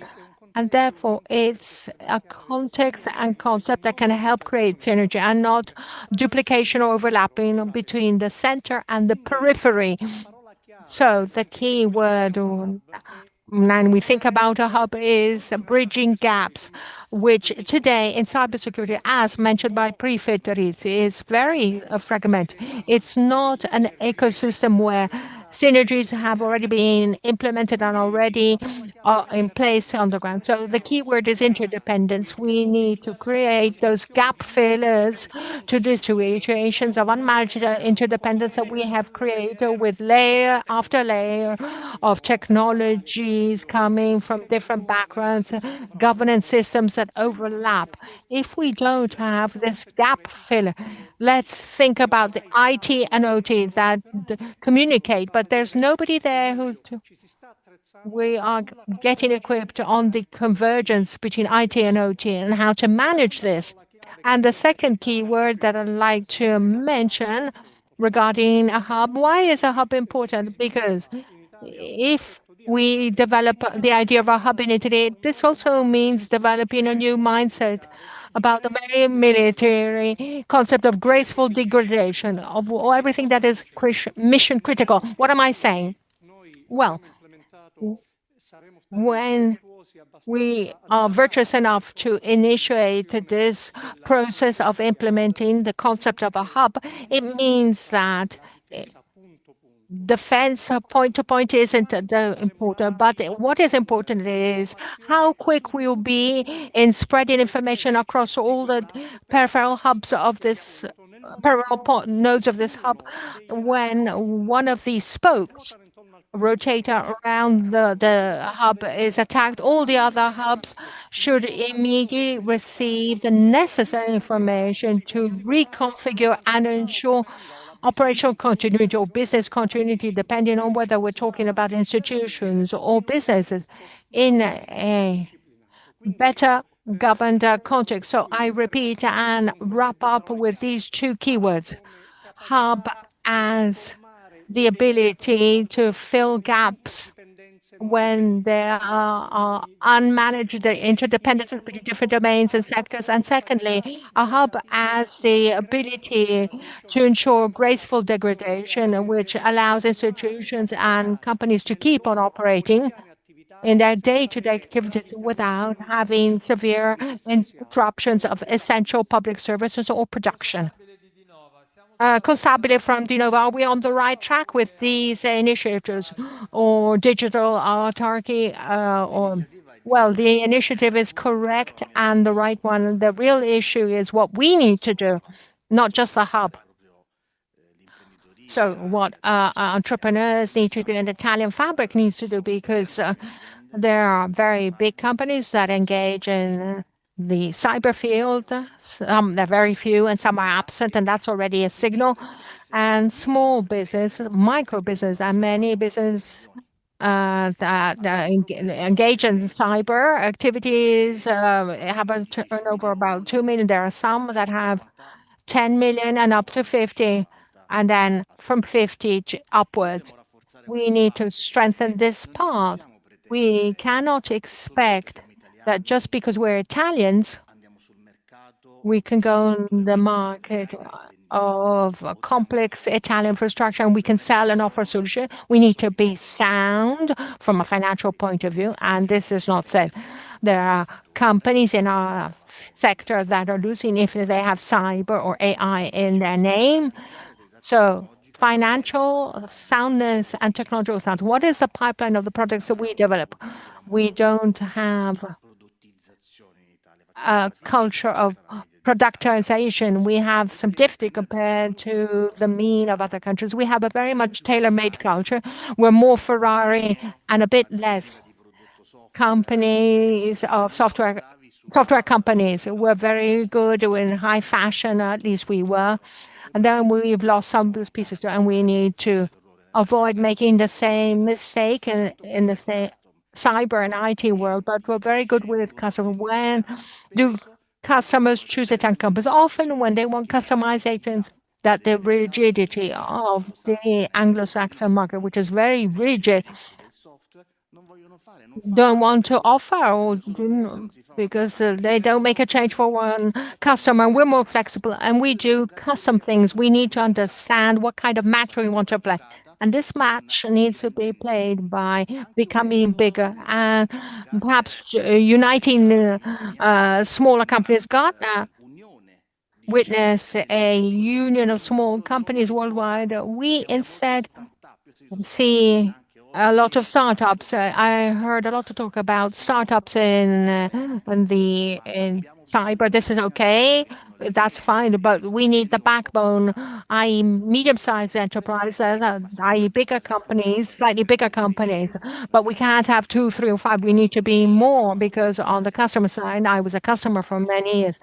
I did it I gained most of my experience on the customer side.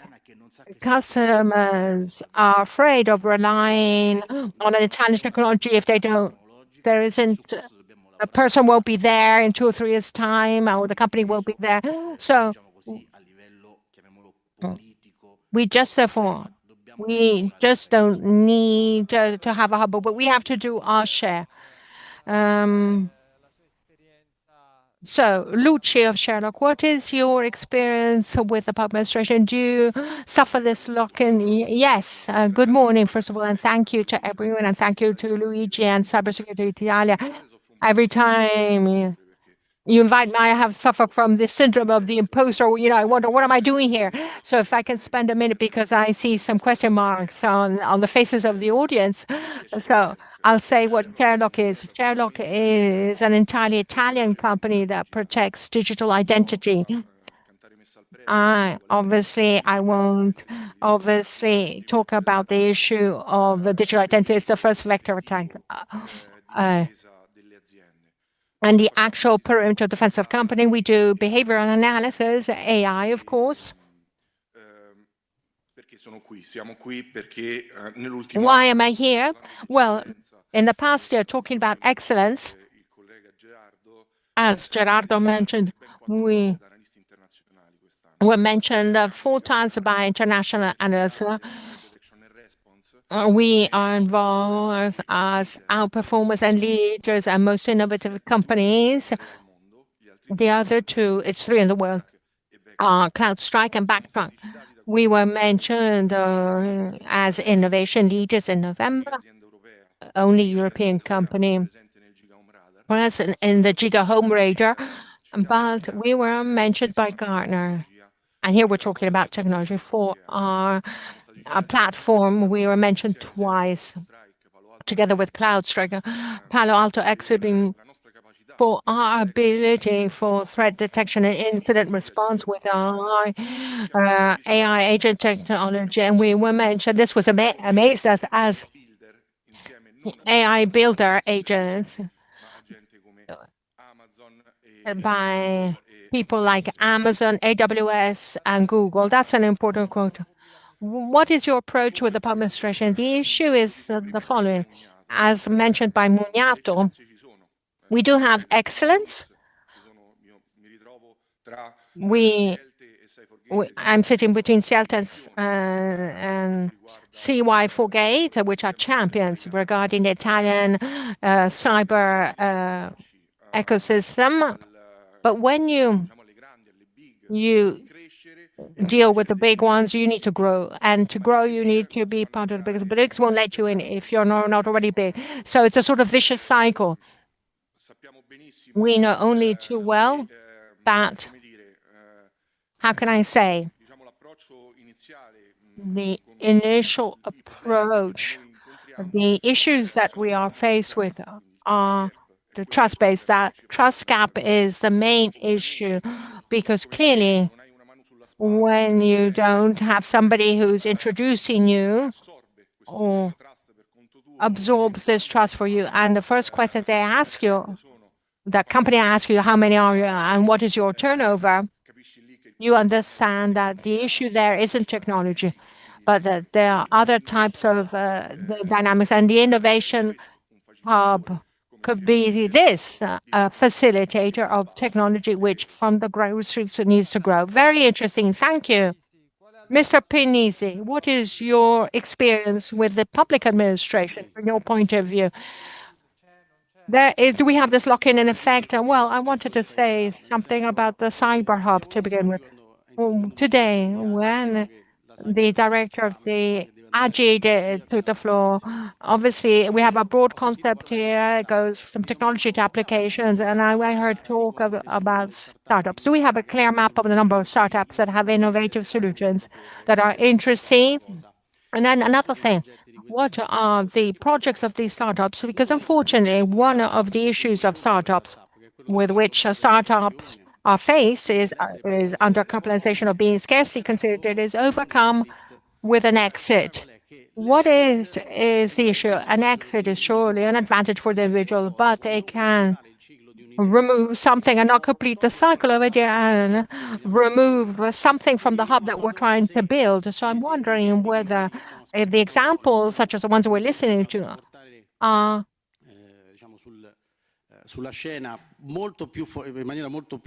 are examples that shouldn't be brought to the fore more firmly compared to what is actually done with exits and such, i.e., situations that enrich the individual but not the community. And then the second issue is that when the company gets onto the market, it is faced with skepticism and the difficulties that Italian institutions can have. My experience is that I understand the other side. I understand the CTO or those who have to select vendors within a system integrator, choosing a small Italian partner with all the difficulties that this can entail, with all the doubts that this can entail. Surely it's a complex decision to make, and in most cases, they rely on, being sheltered by an international brand that offers shelter. And in case of issues, it's a more of a standard choice, more defendable. Also, because unfortunately, the truth is that when you make brave decisions, you're left alone, and and you're often dumped. And as Mr. Nobili said, we need to get pool to pool. So we're trying to do this. We've talked about startups. Mattia della Piazza founded a startup that's become a business now. How did you manage, thanks to funds and investors? Can you tell you something about your background? Well, yes, thank you to everybody. Thank you for inviting me. I'm particularly honored to be here, and I'd like to thank the police because I feel at home, because my father was a policeman for 35 years. So I'm pleased to be here. When I was told I'd be here, I was particularly thrilled and excited.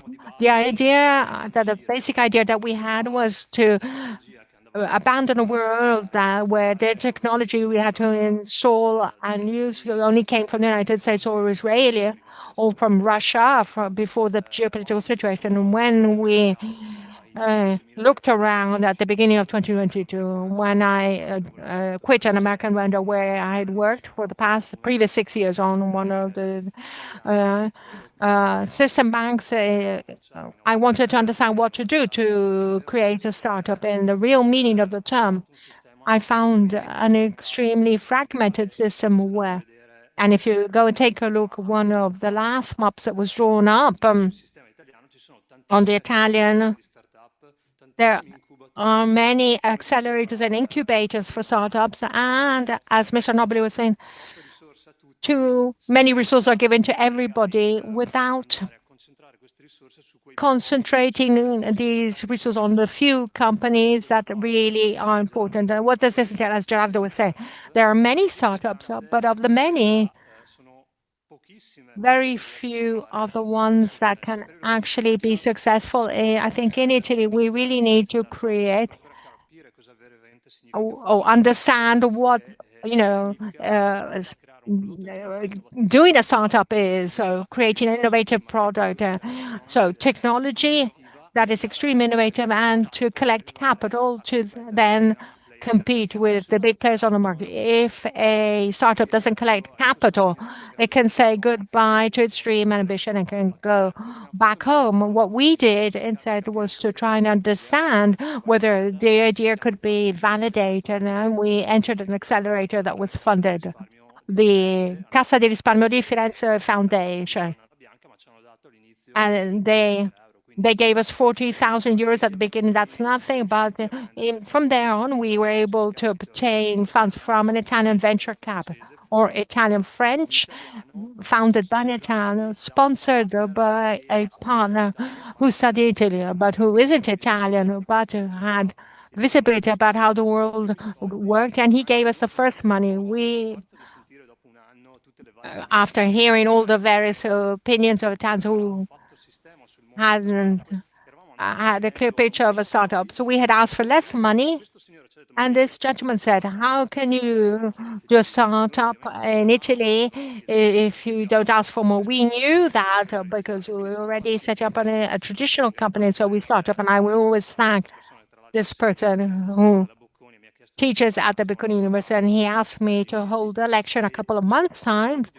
So we started off with, and we created the initial, and we got our first clients because we were already operating the field. And at the end of last year, after an additional 2 years, we collected more funds to make the team grow. And at this point, we set up a European company with a European investor. We've collected 10 million. We are a team of about 40. And so in 3 years' time, we've gone from 0 to 40 people. We're 30 Italian enterprises, and not only that have you decided to use our solution.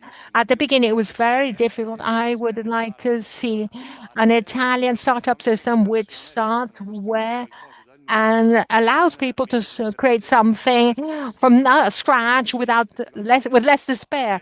It should be easy to obtain funds to start and to create and develop something. I think that in Italy, in Europe, we have the skills to do so. Let's go back to talk about CyberHub. How can CELTE support its establishment? In concrete terms, I can answer with a little bit of pride. CELTE is a 100% Italian company. This year, it has been protecting critical infrastructures of this country for 100 years now. And this is a very important anniversary, and protects them through a local presence, which is a very far-reaching one, through the management of protected sites, through SOCs and NOCs with Italian young people at national level, proprietary data center from which we supply the digital identity system service for 1.5 million fellow citizens, and we have our sites so probably suffering dozens of daily attacks, proprietary data centers, say secure networks, SOC and NOC structures are now our core business. We have an important experience which we can share and bring within these hubs. Our SOCs and NOCs are evolving in a logic of global center. So as the colleague was saying before, it is important for information to quickly disseminate when an attack takes place, but misinformation should not be disseminated quickly. So the management of the network when an attack takes place, it's very important. It's very important to isolate the thick perimeter, and the dissemination shall not be allowed. And this is what we did within our block.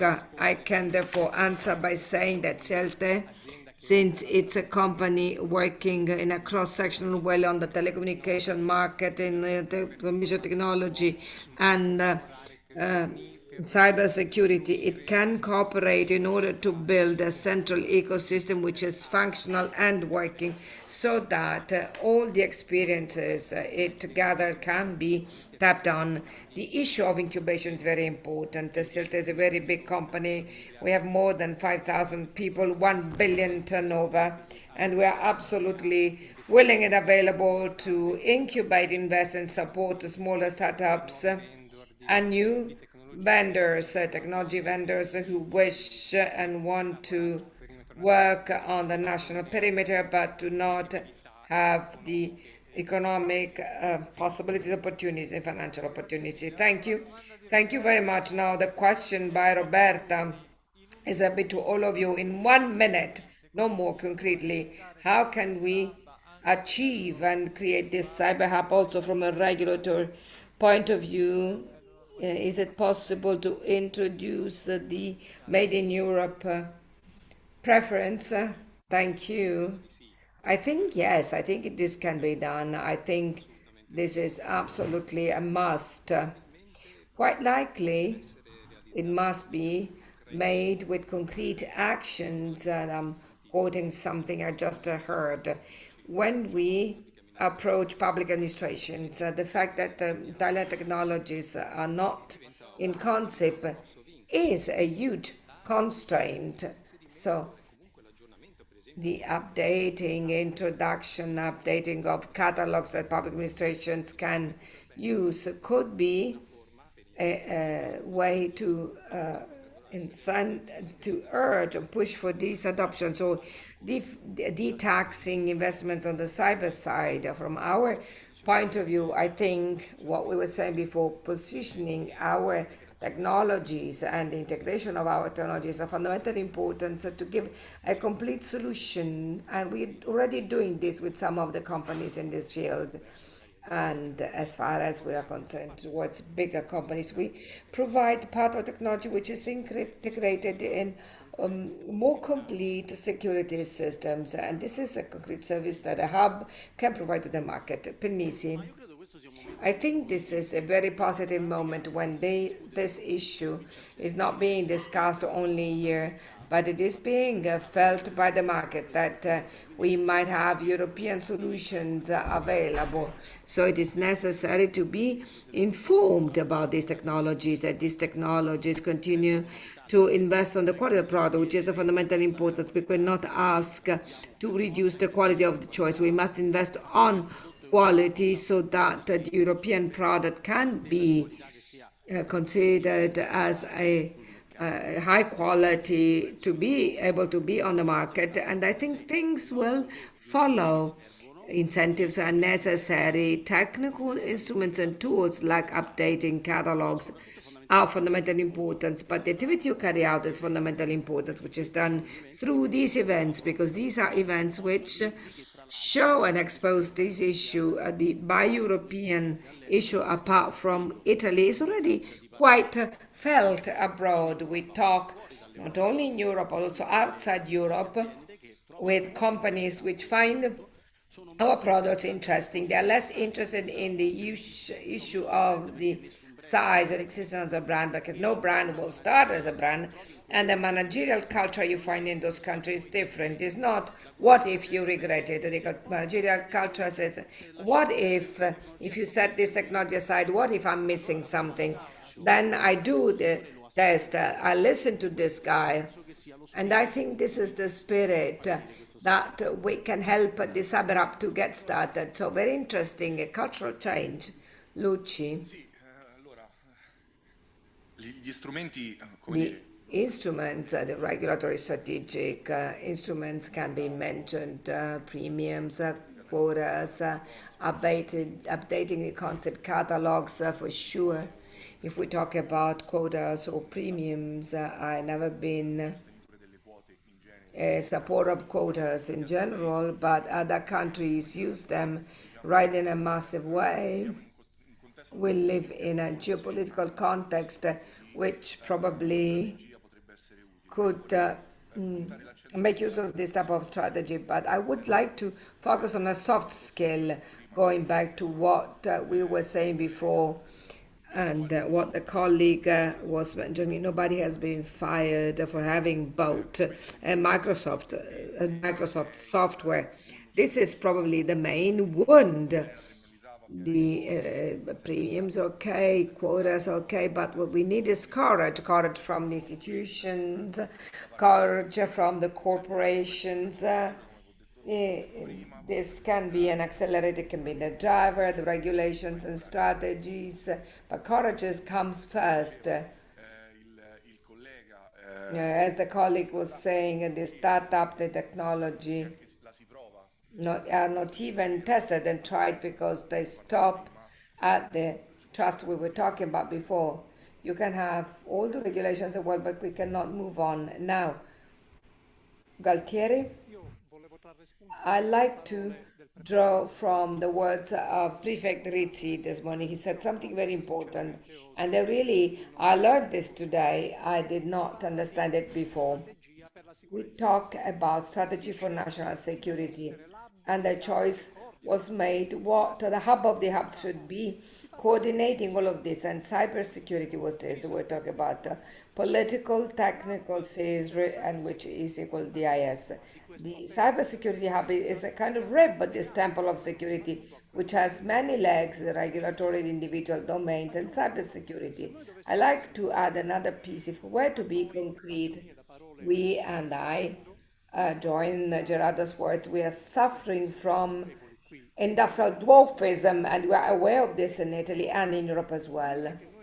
Saying that we want to be independent European level, so I'm not talking about autarky because it doesn't work. It means being able to create an industrial hub of cybersecurity.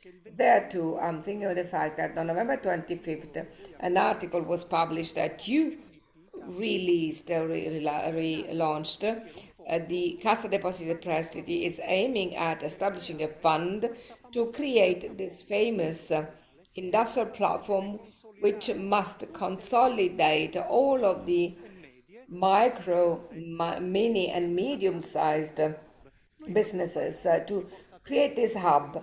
We must all carry on this initiative because we're talking about an agency, which is a state agency, which guarantees a technology sovereignty at national and at European level, which invests. And the previous saying, it's not a choice. Investing is a basis of democracy. The state is investing. Why don't we talk about creating an industrial hub which can support all of the rest, that can be the positively armed arm which Prefect Rizzi was talking about when he talked about political and tactical sales led by this. Thank you.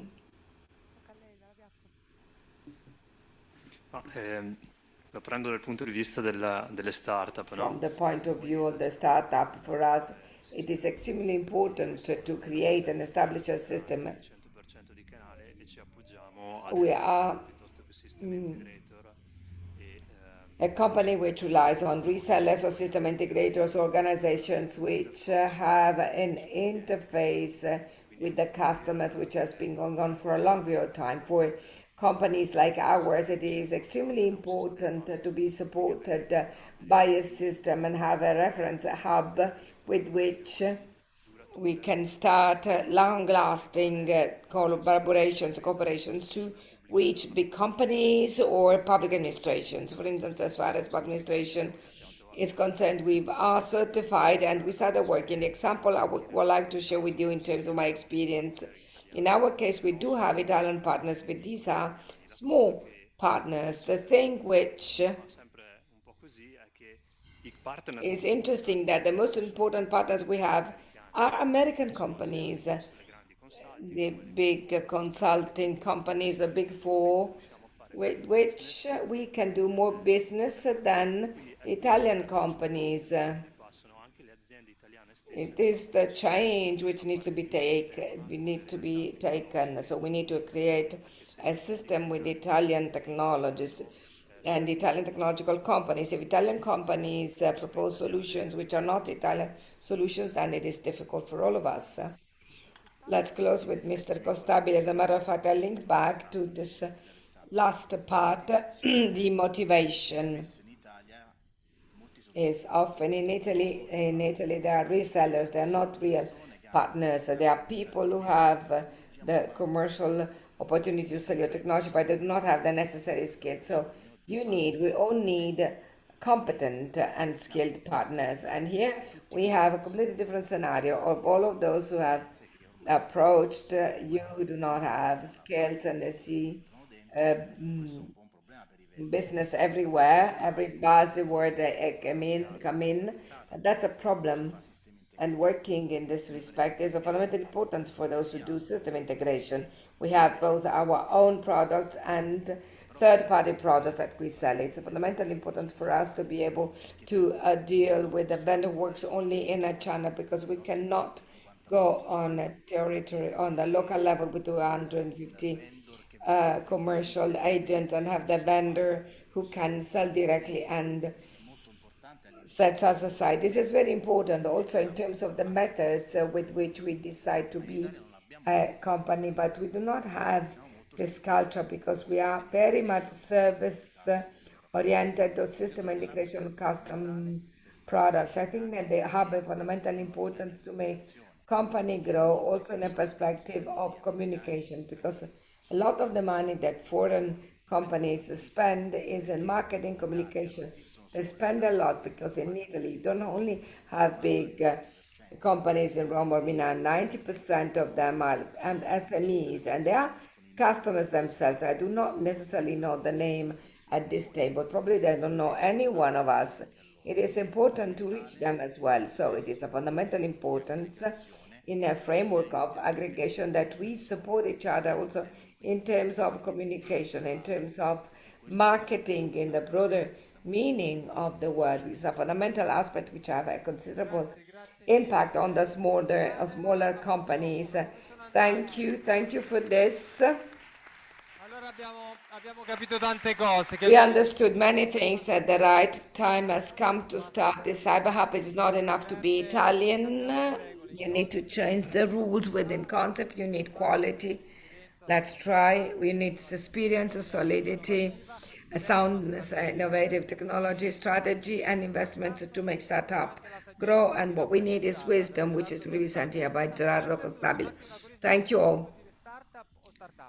It's better to say startup or startup? Startup. Thank you. Roberta, let's discuss all of this with Giampaolo Zamponini, manager of the State Police and director of the Cybersecurity Service, the Ministry of Interior. The time of the interview, director. Let's start with a comment. This is your mic. What's your opinion? What's your idea? First of all, thank you very much for your kind invitation. It's a very interesting panel which touched upon many subjects. We've seen also the company's side, what the businesses must do. On the other side, we have what should public administration do. The subjects are very interesting. For sure, the concept of a hub to fill in gaps and increase synergy, this is of fundamental importance. We spoke of lock-in effect, we spoke of public-private partnerships, we spoke of concept digital autonomy. For sure, the digital autonomy and cybersecurity are important targets for our country, but they're very ambitious. A cyber hub can give an important contribution, but today there are many problems. For instance, we heard of lock-in concept. I do not want to be provocative, nor do I want to say that I know the truth. My point of view is that of somebody working within civil service. I've been working in the technical sector for judicial police. I'm a part of a member of a team writing projects by technologies and using them on the daily basis. So on the basis of my experience on the field, I can say that generally speaking, Italian procurement, our public-private relationship, in my opinion, today they are not up to the level to reach our objectives. This must be rewritten, and CyberHub can give an important contribution to this. I do understand the logic, the dynamics, and how the legislators sees the things. I understand that we must open the market as much as possible, that prices must be reduced. That's true. But then the question comes, to carry out cybersecurity and become digital independent, do we have to aim for the lowest price and the utmost openness of the market, or do we have to aim for fastest possible time and creating value? I think that the Cyber Hub should help us to create value. In my opinion, the present system doesn't reduce costs. I consider that the procedures for the calls for tender doesn't reduce the prices. when you have subcontracting, and then the different procedures, they are not reducing costs. So if we produce a result which costs 100, we pay it 150 in the best assumption. There are many other assumptions then. So costs aside, we must go from financing projects to creating value. And this is what the Cyber Hub should help us for. We heard about United States, Israel, country system. Just a couple of quick examples, critical examples which give us the idea of the country system. The first one is Pegasus. Pegasus is probably the best spyware on the market. It has been created by an Israeli company, NSO. We all know why. We all know that because it's publicly known that this software was sold to governments, authoritarian governments, which haven't used that for judicial police purposes, but they've used it to monitor journalists, dissidents, planning murders, spying on heads of states. It was used in a distorted way. The problem is not the company which has created spyware, but it is the use was made on, and then the country system, a state which invests in a company, has invested money, it created an extremely performing technology, made it mature, used that as a state. When it was no longer the top technology level, they sold it all over the world and they made a lot of money out of it. You know what do we do in that sector? Basically, we rent systems or maybe we buy them. Rarely we succeeded in producing something. So this is an example. The other example could be Palantir. Palantir manages all data of American government. I've seen how they work. I've been there. They're objectively very good. They're very performing. But they have a system where the American government makes data silos available. They have access to all the silos and they cross them from the health care, from intelligence. Are we able as a country system to make those silos available? Data do not communicate, and we're still fighting this war, privacy and national security. Their national security is the winner. Palantir is acquiring important market share in Europe. Are they good? But can we develop an Italian Palantir? What do you think? I do believe we can. But we must change the system. Why is the hub important for us? First of all, we need to rewrite the procurement of public administration and concept. We need to rewrite the public-private relationship. In other countries, this relationship between the private and public sectors is different. SMEs must be better considered. The relation between public administration, academia, and businesses must be better managed. The supply chain must be protected. Presently, we suffer daily attacks. What we buy is on the transparent administration, Ministry of Interior. So we know what is ADR and customizes malware. So they know that we change an operator of electronic mail. We need to protect the supply chain. We must intervene in this respect, which I consider to be of fundamental importance. And we have already partly discussed this. What I would like to add, and we are more a Ferrari than a compact car. I shared this. In terms of Cyber Hub, I would like to say something. In Italy, we have a country system which is not extremely performing, but we have talents, very good talents. I have a dozen of them. I'm not giving names. They are all young people below 40 years of age. Some of them are strong in exploits, and the NAI. They all have small businesses or freelancers who are not so well known because now there are the system integrators, there is concept and so on and so forth, and difficulty. We have already mentioned to be known. We met them on the internet or the big exhibition that have an absolute value. I think the Cyber Hub, in my opinion, must start from these talents. We are strong in talent than in systems.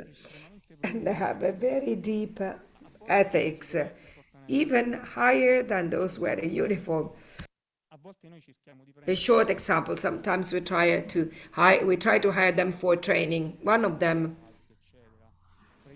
who has very important contract, is hacking hardware expert. Hacking hardware is one of the most difficult things in our sector. You need to have electronic knowledge, you need to know the inner secrets very well, and you need to be an expert in software.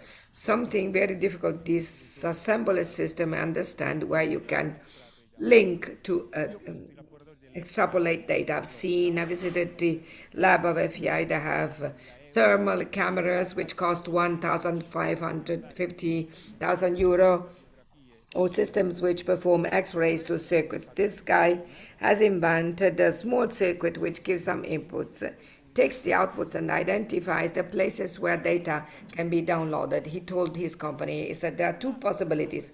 One thing is that I present this as a company to an event, but the intellectual property is mine because I will make a paper and put on the internet that's public. Or I do not present it as a company, but as a freelance, I make the paper and I put it on the internet. How did it happen? The company said yes, present it as a company. And he said, look, when I was a penniless student, I didn't have the money to buy this technology. I didn't know how to do that. So any penniless student takes my paper with 1,000 euros of component, builds the circuit, and everybody must use this. And this is a rather peculiar concept, which in my opinion mirrors a lot the Cyber Hub sharing. So starting from these talents, in my opinion, only a business and public administration would be, I wouldn't say empty, but as if like we want to play the Champions League without having top players. I move on and let's talk about innovation. Why yes or why no for the cloud? My observation is not the whole of the ministry. It's a big structure with a lot of souls. I'm telling you, talking about my observation point, yes, in my opinion, the time has come to migrate towards cloud. And the reasons being, first of all, we do not have sufficient number of human resources to guarantee all of those services which are around the clock monitoring, logging, patching. We are lagging behind, and keeping structures on-prem risks to have an impact on cyber. We are not sufficiently performing. The other thing is that we are rather fragmented. We have a lot of technologies, a lot of systems, a piece of cloud, a piece of prime contracts, which acquire in different moments. A cloud would be a strong accelerator of rationalization. We could integrate everybody, we could eliminate exceptions and standardize everything, but this would make our life easier. Often the cloud is seen like losing control over data. Sometimes it is this block. One thing I would like to say, when I was following investigations, very often technical activities were charged to external consultants. The main data centers, the database, the law enforcement are mostly managed by private companies. So on-prem means I buy the infrastructure and I have it fully managed by a foreign company which has all possible accesses.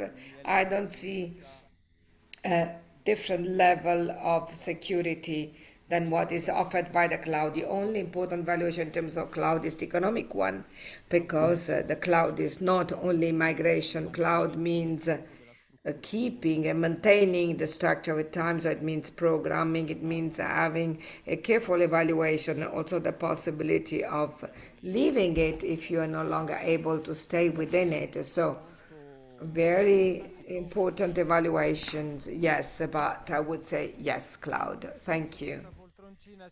Yesterday on this chair, we had the Minister Piantedosi. I would have liked to hear more about cybersecurity during electoral campaign, but it's another aspect. I would like to know what is the cyber strategy of the Ministry of Interiors. I can summarize in one word. I would say defragmentation. Namely, the Ministry of Interior has many souls. Let's imagine a structure with 150,000 people, 90,000 hosts, 5 departments. Apart from the ministry, just think all of the prefect offices, the questure, the firefighter stations. We have a huge, immense attack surface. We have fragmentation knowledges. Each one has its own SOCs, different which are different.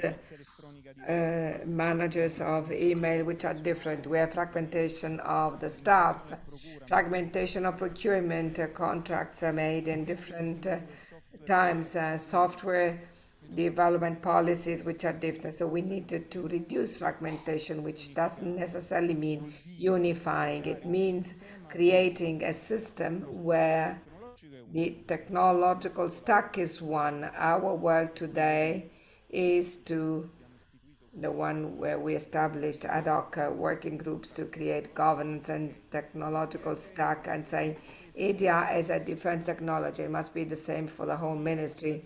CM must be the same for the whole ministry. The electronic mail manager must be the same. So joint technological stack. Within that technological stack, each single department must keep autonomy and management of its own systems. State police keeps the governance of its own databases, as it is the case for the firefighters. But the defense technology stack must be the same, otherwise there is no circularity of data. And now the situation is slightly better. At the beginning, we would realize after 2 weeks that different departments had been attacked, but the same attacker, because there was no sharing of data. We cannot apply AI because we have too many different platforms. So this is the line which we are trying to follow. Thank you very much. We'd like to thank Director Samboni for being with us and for indicating the strategy of the ministry. Thank you. Okay, dear guests, we've reached almost the end of CyberSec 2026. So let's call Director Gabriele, the Director of the Postal Police and Cybersecurity Service, who helped us organize this event on these wonderful premises. I let you draw the conclusions, Director. I will be very brief because I don't want to take time from your possibility to flee and go back to your office and work. The conclusions can only be positive. They've been 2 intense days, high quality days. I heard, coming in and out, I've heard many of the presentations, and these were all important contributions. And this confirms that CyberSec is one of the most important think tanks at national level regarding cybersecurity, and perhaps we can improve this fruitful cooperation. Many aspects and many ideas for those who have been defined as policymakers. Often we've mentioned policymakers both by the speakers of today and of yesterday. I remember the contributions of the head of police, of the national public prosecutor. There's still a lot that needs to be done to create the conditions to make Italy can have a national sovereignty system regarding the technologies of the future and enabling technologies, national sovereignty, which is a geopolitical matter nowadays. So we need to reason in terms of geopolitics when we talk about cybersecurity. And this is a fact that we all take away. Utmost responsibility of those who need to operate, be it the law enforcement agency or the intelligence sector, the defense, or resilience, the National Cybersecurity Agency that has the pivot action, but bearing in mind that we need to do more in terms of stimulus, not just to create startups. Mr. Frattasi mentioned the activities carried out by the ASEAN. I think that we need to stimulate so as to be able to create pools to aggregate aggregate and perhaps stimulating for productive forms of investment and improve and rethink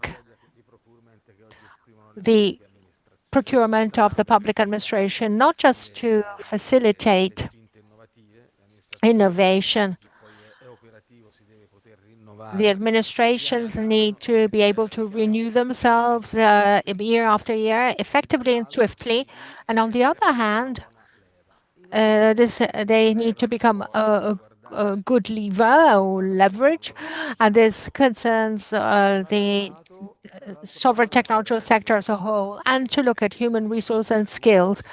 There, we need to do something more. We've talked about the experience of collaboration with ETS, which is an excellent channel to swiftly implement the skills needed by the public administration. We need to understand how to speed up the recruitment of these skills. I think we need to go beyond this. We talked about this yesterday in trying to identify those who have the skills and to identify them early in order to build training, tailor-made training for these talents, which in the administration can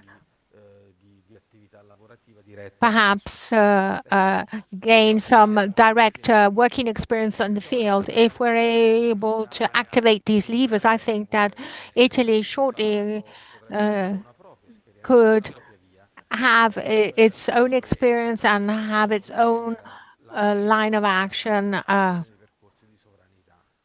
to activate digital and IT sovereignty. I promise I'd be brief, and I'll keep this promise. I'd like to, of course, thank you, Luigi and Eliana, for these intense 2 days and the quality that they were able to express and bring within my administration. I would like to thank Mario Viola, our director, organizing events such as this in a facility that is right now training over 250 police inspectors, 30 physicians and state vets there doing the new inspectors are doing a training course, a refresher training course in the other building. So it means having great capabilities in a facility that has hosted and opened up to the world, retaining its day routine or standard operation. So I think the abilities of the school in managing, organizing are quite impressive. I'd like to thank it. I would like to close with a hope.